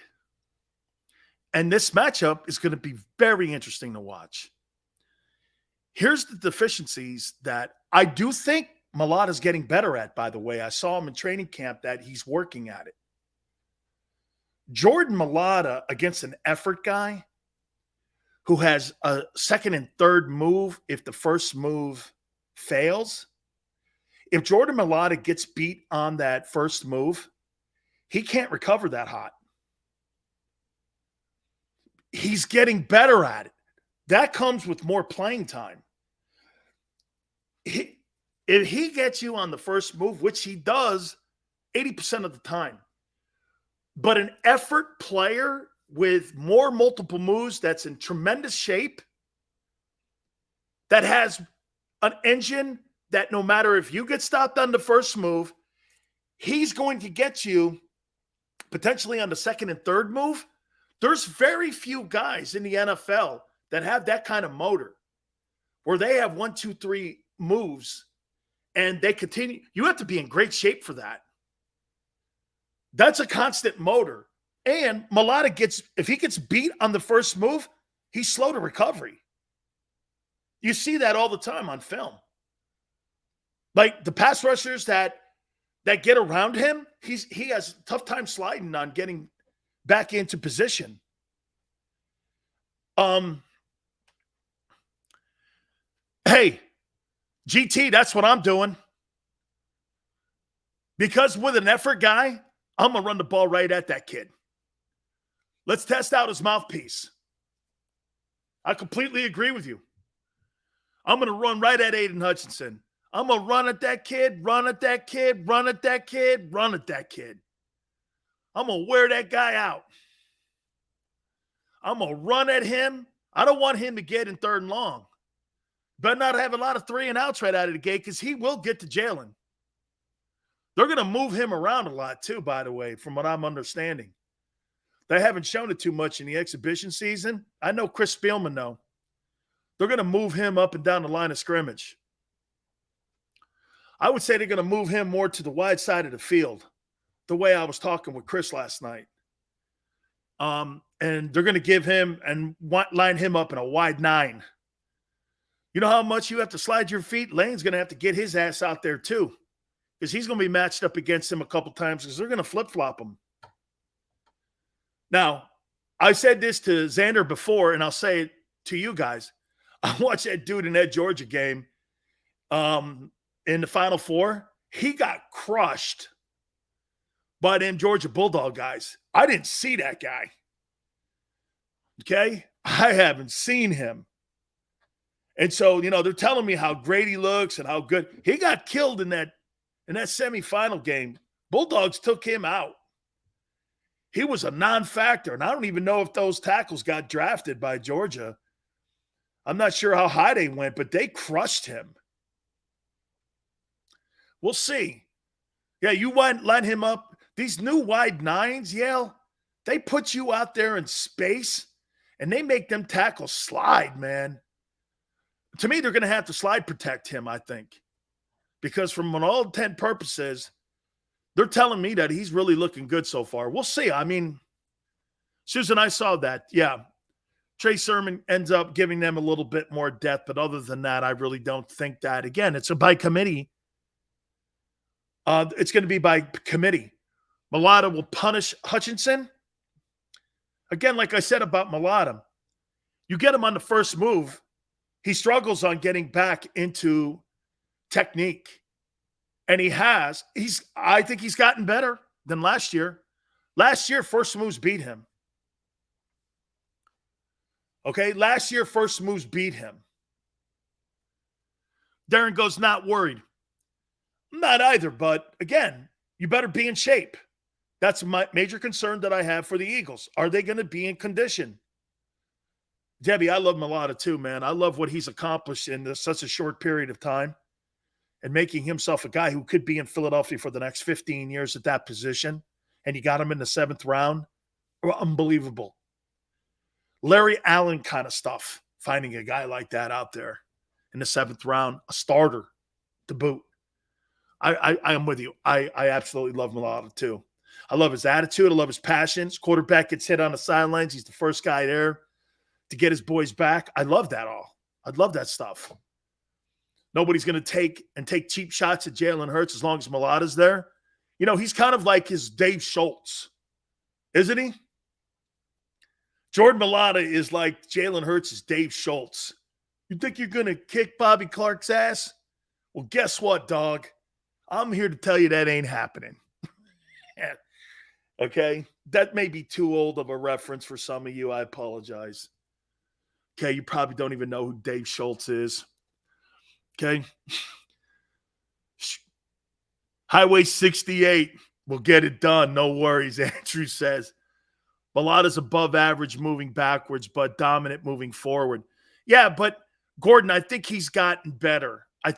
I watched him in camp, and I think he's improved getting back into technique when he gets beat on that first initial move. A lot of tackles struggle with that, and a lot of young tackles do. And what I mean by that is you're in front of the guy. He is so dominant when he gets his hands on you. But if a guy gets over him and he's by him, he struggles at sliding that foot and getting that hand back out around and back into position. A lot of guys, that's a hard technique, especially when you got a guy who's 6'7". That's going to be, I'll tell you, one of the weird things about Aiden Hutchinson, we had Lomas Brown on the other day. Lomas is 6'6". Lomas goes, I can't believe how tall he is. Hutchinson's like 6'7" and a half. This guy's going to look Jordan Mulata in the eye. I mean, he's a big dude, man. Okay? Big dude. Seals, I was born in 95. Sorry, gaming. Okay? Shit, you don't even know Hextall then. Oh, maybe because, he ran the team for a bit, though. Yeah, you don't even know Hextall. Hextall. God, those Lightning and Flyer games down in the barn down in Tampa, man. You should have seen all the Flyer fans. When they first got the Tampa Bay Lightning and the Flyers would roll into town, everybody from Philadelphia used to roll in.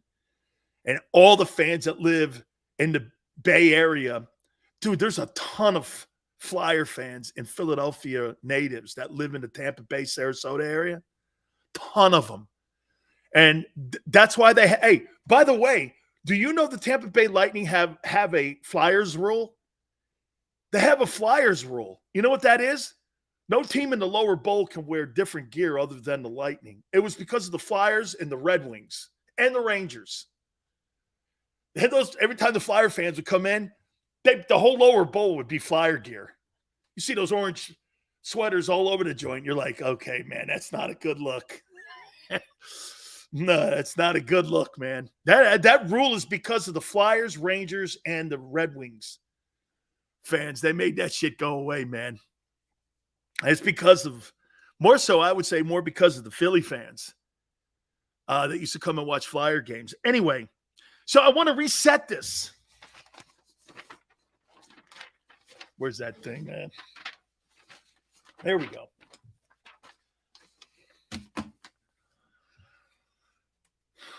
How much again have you put on the table? And what game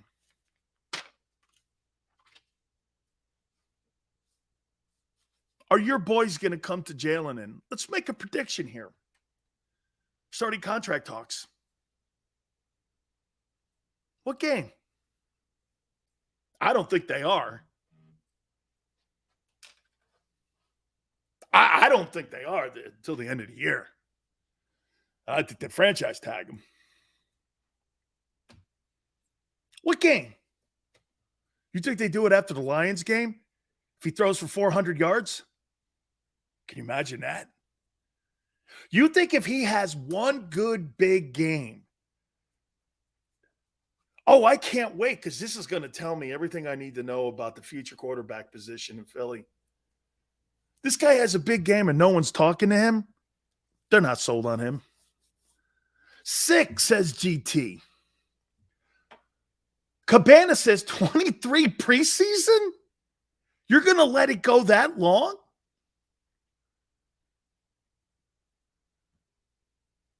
Week 8, week 6, 1, 2, 3, 4, 5. After the Cowboy game when they're 2-4. So when they're 2-4, they're going to offer him a contract extension. I say you're 2-4 and you go 9-4 in the back end of the deal. Lions will bring physical, but talent-wise. Oh, no. Sydney, that's exactly what it is right now for that game. The Lions are not in the Eagles' talent room, but they'll be in better shape. They'll be in completely better shape than the Eagles. After he beats Wentz for the second time, 300 passing, 65 rushing. Shit, man, this guy's a machine. So you're saying after week 10, after he beats Hat on a Hat says week 10. Okay.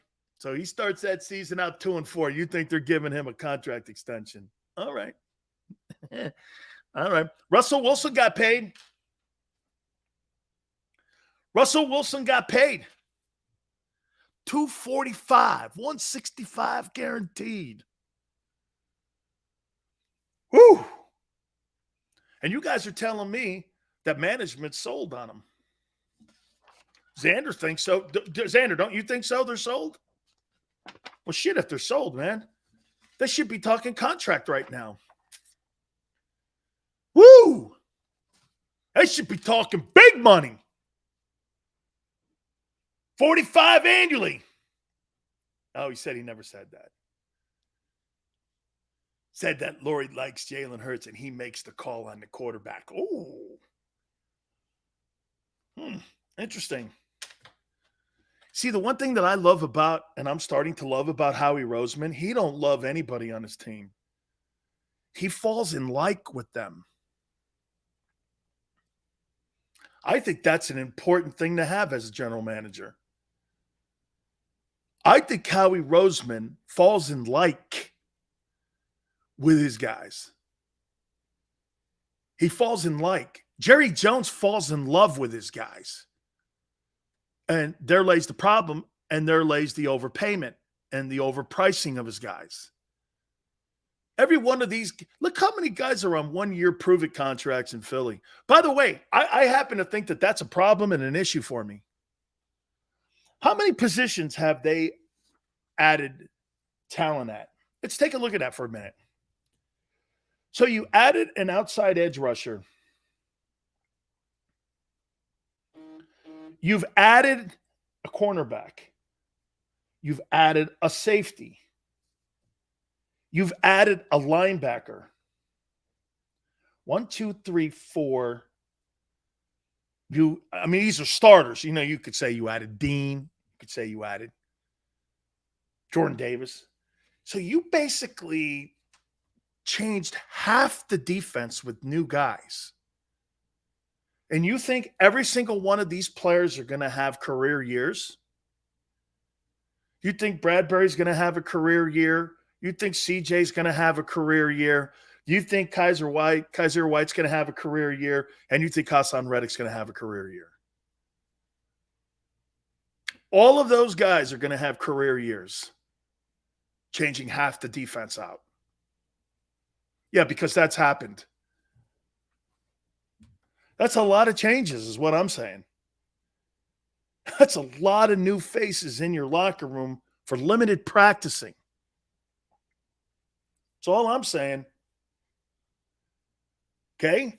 You're not concerned about that. And I like the fact, and by the way, what I love the fact with Eagle fans, you guys are looking at it with the glass half full in a positive light. I look at it as, boy, every time I see a lot of changes on defense or I see a lot of additions on the team, I really don't see a lot of success. That the teams that don't make a lot of moves traditionally have the most success. Buccaneers had to add a defensive tackle because of Sue not being in there, so they added the DT from Chicago. They needed to add a tight end, really 2 positions. Look, the Packers didn't add anybody, even after Devontae Adams left. They went in the draft and got a kid. They really didn't add anybody to the room. They actually went out and reinvested in their corner and in their edge rusher, guys that they had been developing. Look at what the Bills did even. They added Von Miller. They added a pass rusher because they know in the AFC you need a pass rusher. And they got another pass rusher on the other side, the kid from the University of Houston. So they got 2 pass rushers now on the perimeter in Buffalo. Why? Well, you got to get to Burrow. You got to get to Justin Herbert. You've got to now get to Russell Wilson. Okay? All the good teams have not added a lot. The Eagles, would we not agree the Eagles added the most and changed their roster over more than any team? Am I right when I say that? The Eagles changed their team over more than any team in the offseason. You think that's not a problem? Am I right or wrong to bring that up? Okay? Is there a team that changed their roster over more? Let me think. That's a contender. Well, Dallas had to cut guys because of cap issues. Did the Saints turn their roster over? Not really. They got a healthy Jameis Winston back. Did the Rams? They added the Bobby Wagner, and who else they had? Allen Robinson? Well, because they lost Odell and they lost Vaughn. So they added those 2. It's kind of a push. The big question in San Francisco is what they did at quarterback, but guess what they decided? We're too talented to let a quarterback that's 42-16 go. We can't just do that. They blinked and didn't want to go down that route because if that guy gets out of the gate and struggles, he's on a short hook automatically. You know he is. Or they would have let Garoppolo go and they would have cut his ass. Look how many positions, new wide receiver. So look how many starters out of the 22 guys. 1, 2, 3, 4, 5 new guys out of your 22. Whew. That's quite a difference than a year ago, isn't it? There's no stability there. A little bit on offense, more so because you only added one true dude. Well, you added Pascal, but he's a backup dude. That defense. So here's where I'm going with it. So if they were confused last year with Jonathan Gannon's style of defense and schemes and everything, you think 5 new guys on defense are not going to be confused going into the start of the regular season? Nakobe Dean's struggling, just figuring out what Jonathan Gannon's trying to accomplish. But we're sitting here on September 1, 10 days out from the start of the season going, no biggie here. To the other side of the conversation, these guys are all pros, though. Kaiser White's been a professional. James Bradbury's been a pro. CJ's a pro. These are not guys who have not been starters, so they know what's in front of them. CJ's got 10 days to figure out Jonathan Gannon's defense, when last year, Fletcher Cox needed 7 regular season games in an entire offseason. But CJ's going to figure it out in 10 days. That's quite an ask. That's quite an ask. Only thing in the way of our defense is Gannon. It's his job to lose. Leo, this is what I would do if I was the coordinator on that defense. I'd have 5 fronts, 2 bases, 2 different styles of coverages and disguise off of those coverages and make it as simple as I could. You got a lot of new faces over there. And people, I heard Barrett, and I love him, you know that. But I heard Barrett saying, you could be so multi-different in a 34, 43, 46, 50 look, all of that. So you're going to ask 5 new guys on your starting 11 who still don't understand the base fronts yet and understand the techniques that Jonathan Gannon, when they struggled last year in defending the pass. They were terrible defending the pass. And that's with Darius Slay. People tell me all the time, Darius Slay's a shutdown corner. Well, that secondary was crushed last year. Quarterbacks were made to look like they belonged, every one of them, in Canton. And that's your coordinator. Keep everything in front of me. Gannon needs to simplify it. Not have these multi-fronts. You guys are going, well, Gannon has no excuses. He never did have an excuse. Like I told you yesterday, one of the cool things about Jim Johnson, former D coordinator for the Eagles, Hugh Douglas was playing like he was Junior Seau. And you know what Ron Rivera used to do with Junior Seau? Junior Seau, when he got to New England, they hated the way Junior's a great guy and he was a friend of mine. Okay?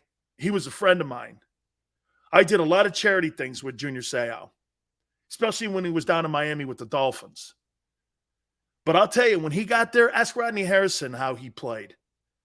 They would get on his ass all the time because he would break down the structure of the defense, and he would just be Junior Seau. You know what that is? Completely blow the technique up, run around a play, and then run 25 yards down the field and tackle the guy because it was his guy he was supposed to tackle. That guy was so gifted that he would blow a defense up And he didn't stay in the structure of the defense ever when he played, but they coordinated around that because he was so gifted. Junior Seau never really played in a structured defense. Lawrence Taylor did. LT knew every single position that was on the field. You know, as much as LT has troubles off the field in his life, where he was a school teacher and a professor, Lawrence Taylor knew every single nuance of everybody's technique and position on the field because that's just who he was.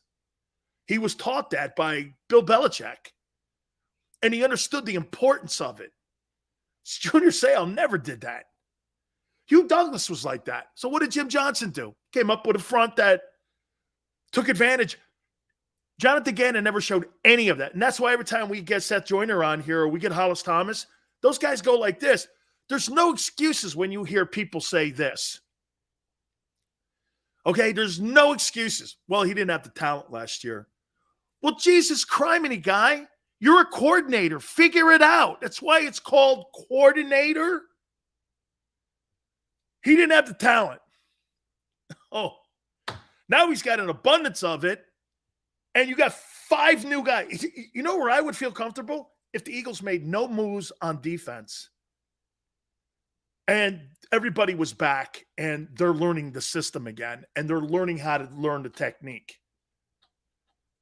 Now you got 5 new guys in there.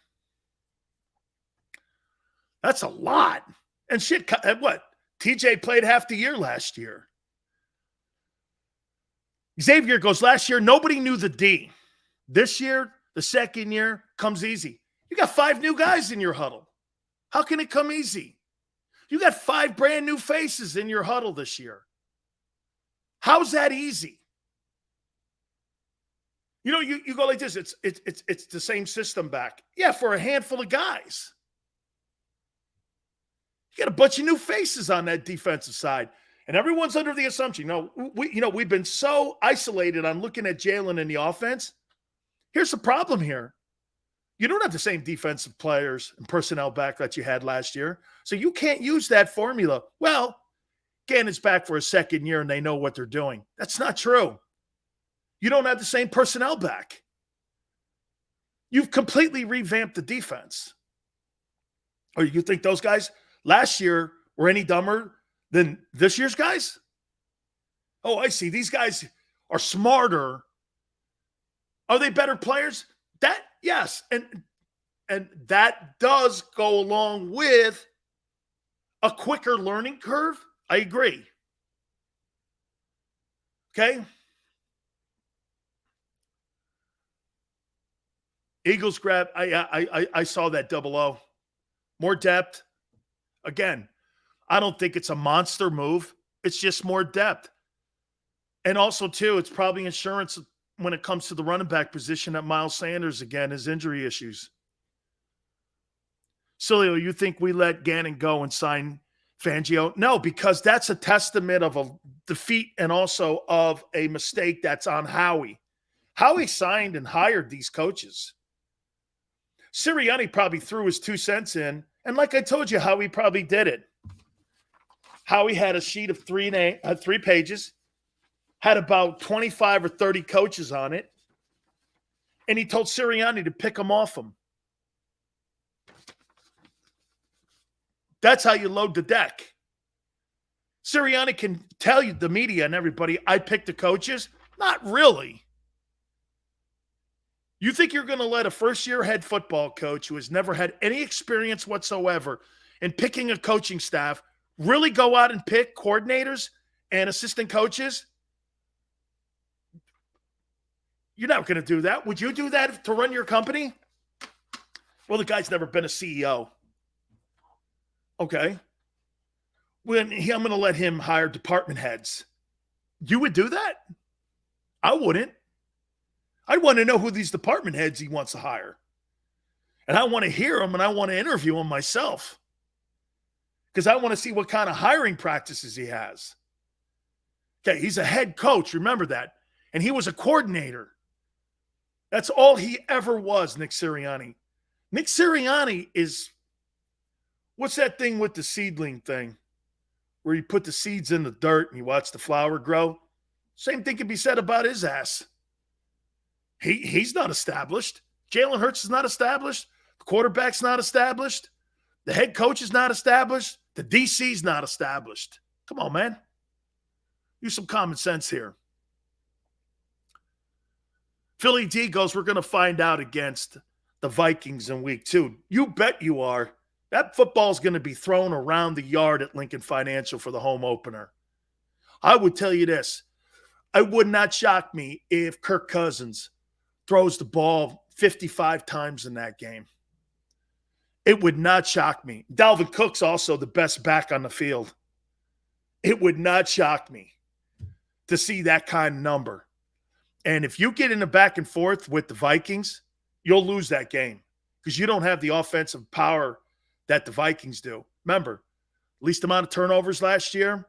You got a 1,500-yard receiver. You got a 1,400-yard back. You got a tight end and KJ Osborne who could play, and Adam Thielen on the other side can play.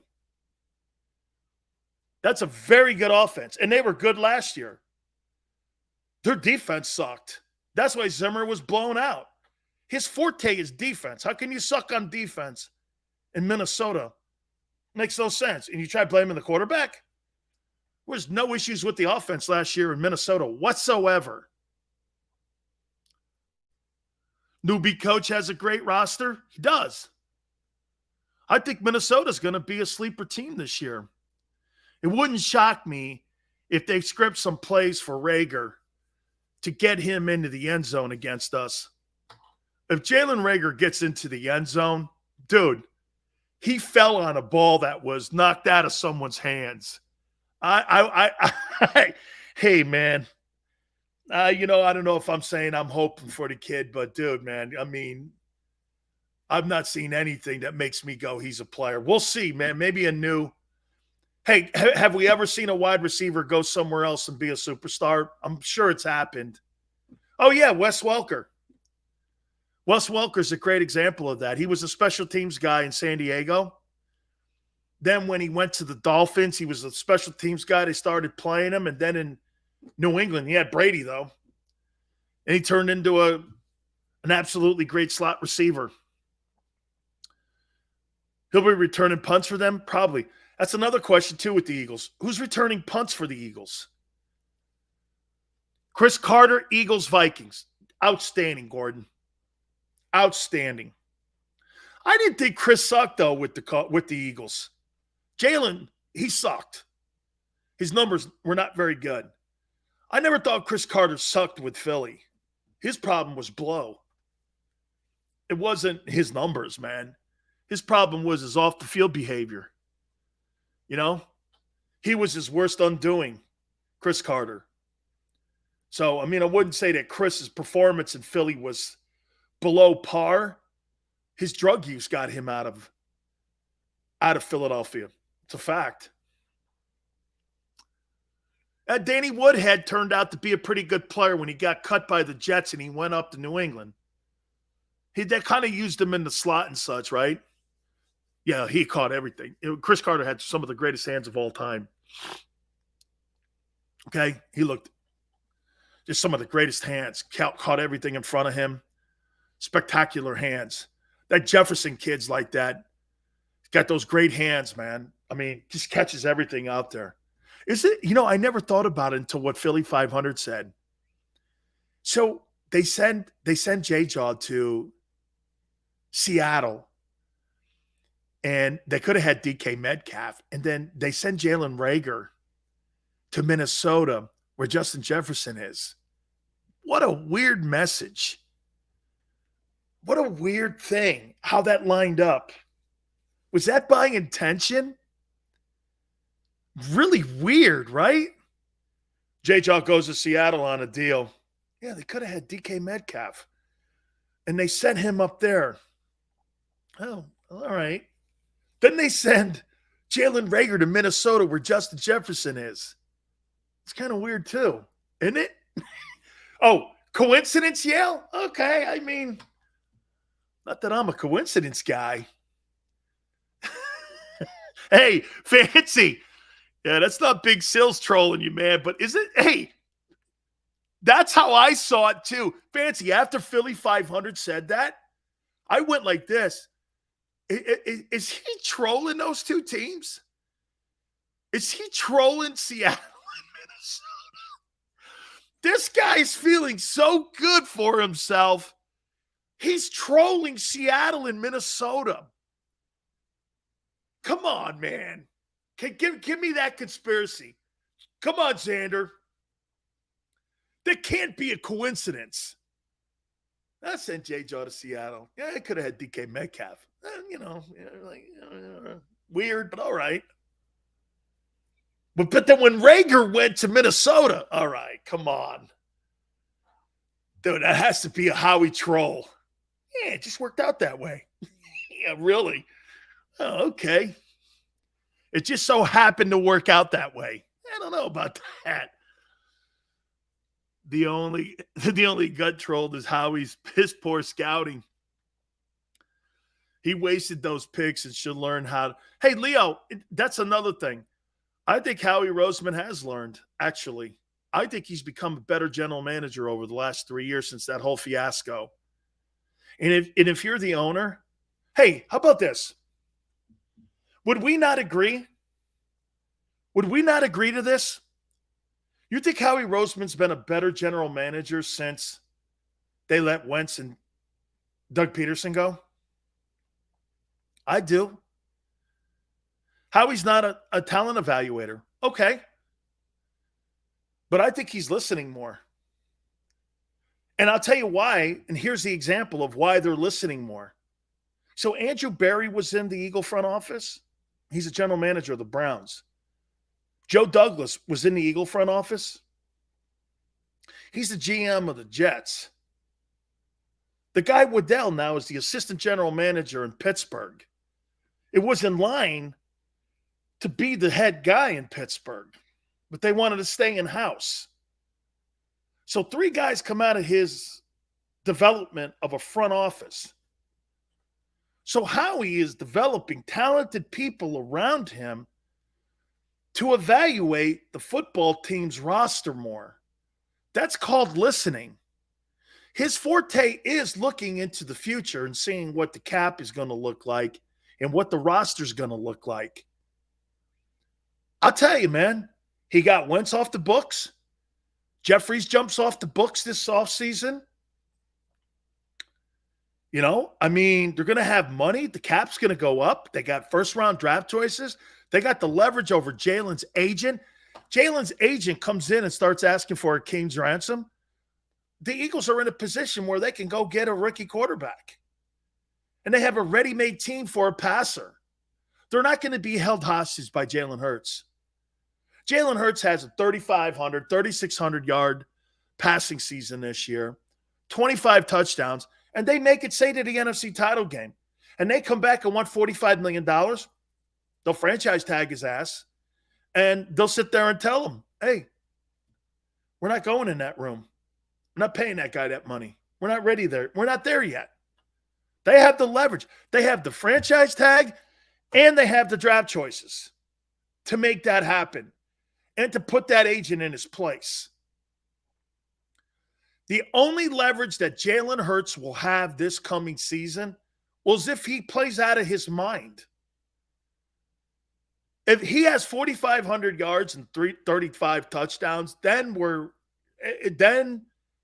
he will get that money on the open market. But if he, what I think, has a 5% increase, 3,600 yards, 3,700 yards, 23 touchdowns, Eagles hold all the cards, man. They'll look at that guy and go like this: you're not getting $45 million from us. That ain't happening. I don't care who you are. Because they'll go into the draft, get back on a rookie contract again, and have a better passer. This dude's in the room, man. Okay? You ain't making $45 million, GT. GT, there is. I'll make this statement to you here on September 1. There is no way Jalen Hurts will ever make $45 million a year in Philadelphia. Never. I said it. No one else has the cannolis. I said it. Not happening. One, that owner ain't paying that. No way. No way. Okay?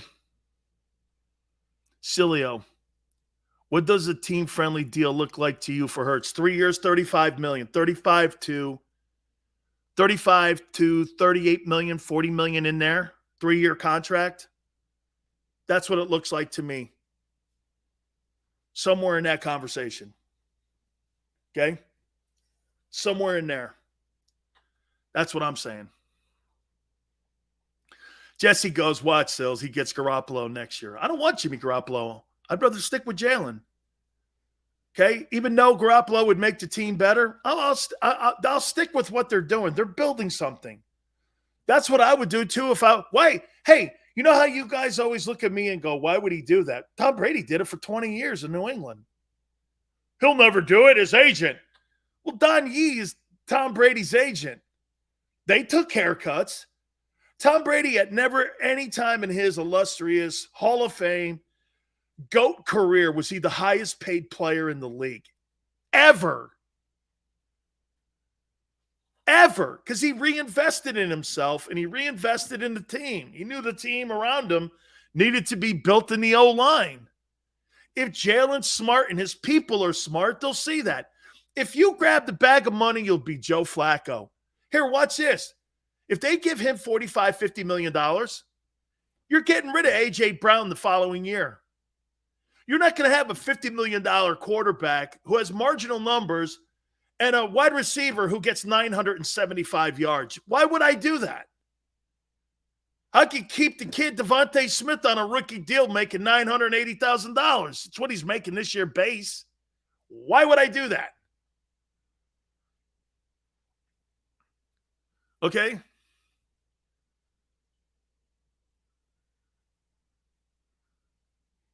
No, I'm not saying you've seen the best of Hurts. I'm saying that he's going to have incremental improvements.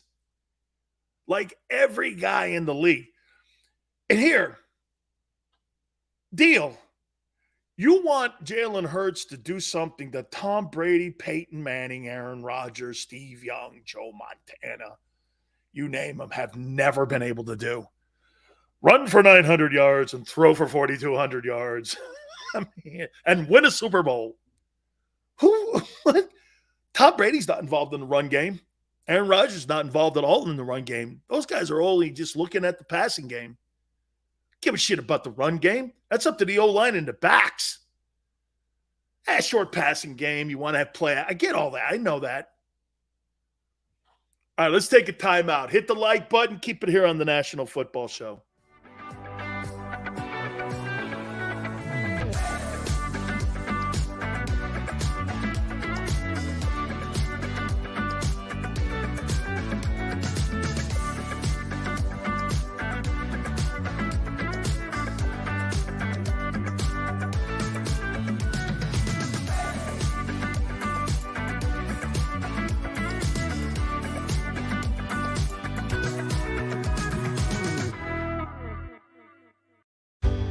Go passionately.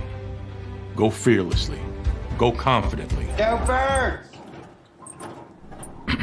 Go confidently towards your goals with First Trust, Philly's hometown bank for nearly 90 years, and the official bank of the Philadelphia Eagles. We're focused on getting you over the goal line. So go with conviction. Go with trust. Go Birds! And go forward with us by your side. First Trust Bank, the official bank of Philadelphia dreams. Oh, and go Birds.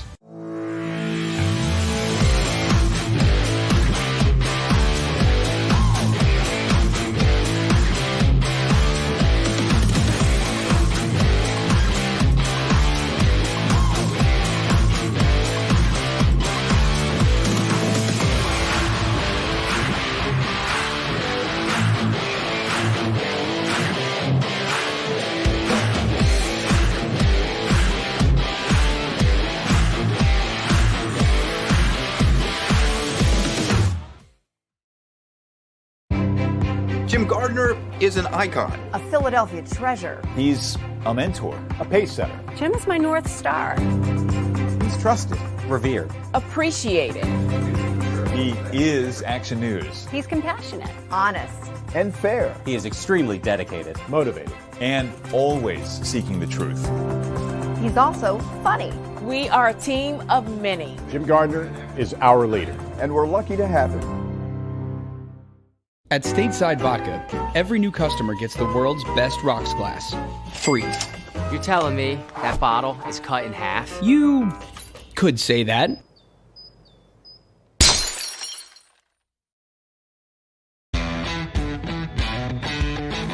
Go for the pulls and the pools.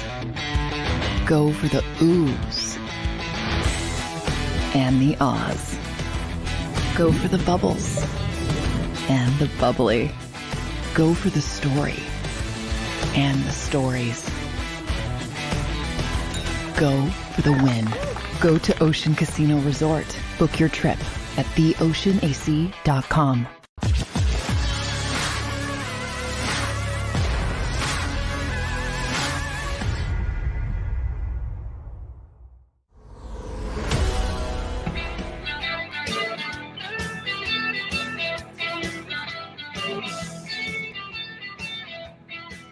Big Sil's National Football Show. Please hit the like button. I'll let you guys into my life just a little bit here. Little secret here, okay? So my daughter is going back to Grand Canyon University. She's the captain of her rugby team. They were the number 2 team in the country last year. Of course, they lost to Penn State. No Sileo could beat Penn State. I don't know what that is. Okay? And my daughter goes like this to me after they got beat by Penn State. She's like, oh, Dad, we have a lot in common. I go, what? We both lost to Penn State. Hey? Hey? So, they raised money. So I don't know. So I called my friend Mike Broomhead, who's the morning guy on KTAR in Phoenix. And I said, hey, can you put the coach and Didi on? But you can't tell her I did this because she'll come down and she'll kick the shit out of me. She wants to do everything herself. No help from her dad. It's okay. That's okay. So the head coach knows that I set this up with my friend, who's like the number 1 guy in Phoenix on KTAR. So Mike's like, hey, Sills, I got it all set up. And he's the morning guy. Huge radio show. So Danielle's all excited, this and that. And Lizzie's like, hey, this better not get me. And I go, hey. So they're gonna try to bring some exposure for the program, which is really good. I mean, but my kid, man, Dad, I don't need any help. I mean, get this. So last year they needed gear. So what did I do? Hey, okay. What did I do? I called up the Adidas guys and I go like this. Hey, man, can you get and outfit the Grand Canyon University men's and boys team? Sure enough, the Adidas guy goes, what do you need, Sills? And I said, do the whole team if you can. Okay? Do the boys too, because the boys are going to need it too. Dad, did you call Adidas? Yeah, I called Adidas. Well, how come you didn't tell me? And I go, Danielle, your coach called me and asked me if I can help. So she's like, ugh. So I got the whole team outfitted with Adidas gear, free. Wasn't like they paid. They didn't have to. I think they maybe paid $3,000 for like home and away practice, bunch of practice stuff, free shoes, free cleats. Okay. Ugh. My kid's a pain in the ass, man. Oh, yeah, I do that. I do that for a lot of programs because sometimes women's sports or like, some of the club sports that they have in college, they don't get free gear. And if somebody calls me, like St. Mary's up in San Francisco, asks me for my help, if I know people like equipment managers, I'll call an equipment manager up, get a contact. I know the 49er guy very well. And so, like, I called them and they got him free gear. So, yeah, Leo, I do that all the time, man. I mean, like, you know, hey, I've actually done it for Temple. I've done it for Temple. When Al Golden was there, I got him free. I got him a really great connection when I forget, I think it was Nike. I'm not sure. I think it was Nike. Or may have been Under Armour. I can't remember what Temple was then. But I know Kevin at Under Armour, the founder. He's a University of Maryland. Hey, check this out. So Kevin, who founded Under Armour, went to college with me at Maryland, and he used to work out with me and Len Bias. How freaking crazy is that? Right? Really great stuff, man. Really great. Okay, they're home. I got to be quiet now. I can't tell you anything about what's going on with like anything like that because, you know, I get in fucking trouble. Oh, man. You guys. Wow. You better not crap the bed in 2022. Hey, Jalen. You know what Jalen has in front of him right now? That dude has a bag of money in a Brinks truck waiting for him.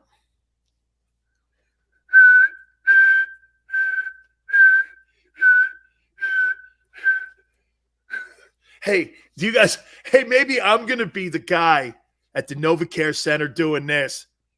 We have a bet, Sills. Why don't you tell the people the bet, GT? Tell them what the bet is.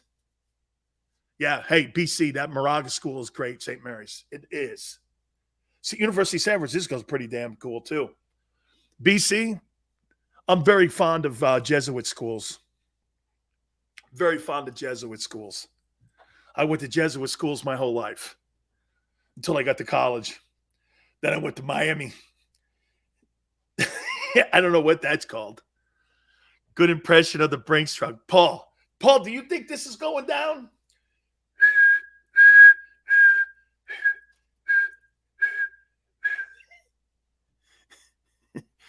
Just keep your daughter away from the camouflage. Ronald, you better not be a Penn State guy. Okay? Oh, that's right. I'm giving all you guys. Oh, yeah, that's right. So Xander's going to have a bunch of you guys that'll be on the rant list. I think we have a long list of rants. If that goes down, I think it'll probably be a full day. Or maybe we'll just cut it into an hour that I'll give you guys. That you guys get to just go off on Sileo. And I have to take it. And you got to keep it clean. You got to keep it clean. Okay? You got to keep it clean. All right? Oh, real quick. Here are the rankings, talent-wise, not where they'll go in the draft, of the top 4 quarterbacks in the upcoming 2023 NFL draft. Number 1, BC, you're right. It's C.J. Stroud, Ohio State. He's rated the number 3 player in the draft. Now, will he go number 1? Probably. We're talking talent and evaluation here, okay? The number 4 player, that's a quarterback, is Bryce Young. He's rated number 4. Now, will he be in the top 10? Could he be around? What if Philly had an opportunity to draft him? Would you draft him? Even if Jalen plays well? You're going to let Bryce Young walk by? Would you let Bryce Young walk by? I got Jalen. Bryce Young goes to New York. You let him walk by? Will Levis, Kentucky, number 5. And Tyler Van Dyke is rated 35th. Now, again, the quarterback position is going to be a little different here. So, CJ Stroud, number 3, Bryce Young, number 4, Will Levis, number 5, and Tyler Van Dyke, number 35. Those are your top 4 quarterbacks as of September 1.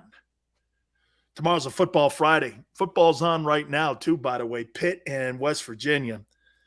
College football season's here this weekend. This is really the last weekend, too. And this Football Friday, I can't wait for tomorrow, and I can't wait for next week, too, as well.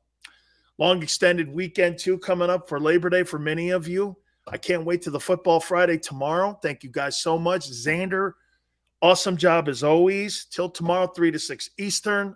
I can't thank you guys enough for coming aboard and what you're doing for my show and JAKIB Sports. Thank you. Till tomorrow, we'll see you on the flip side.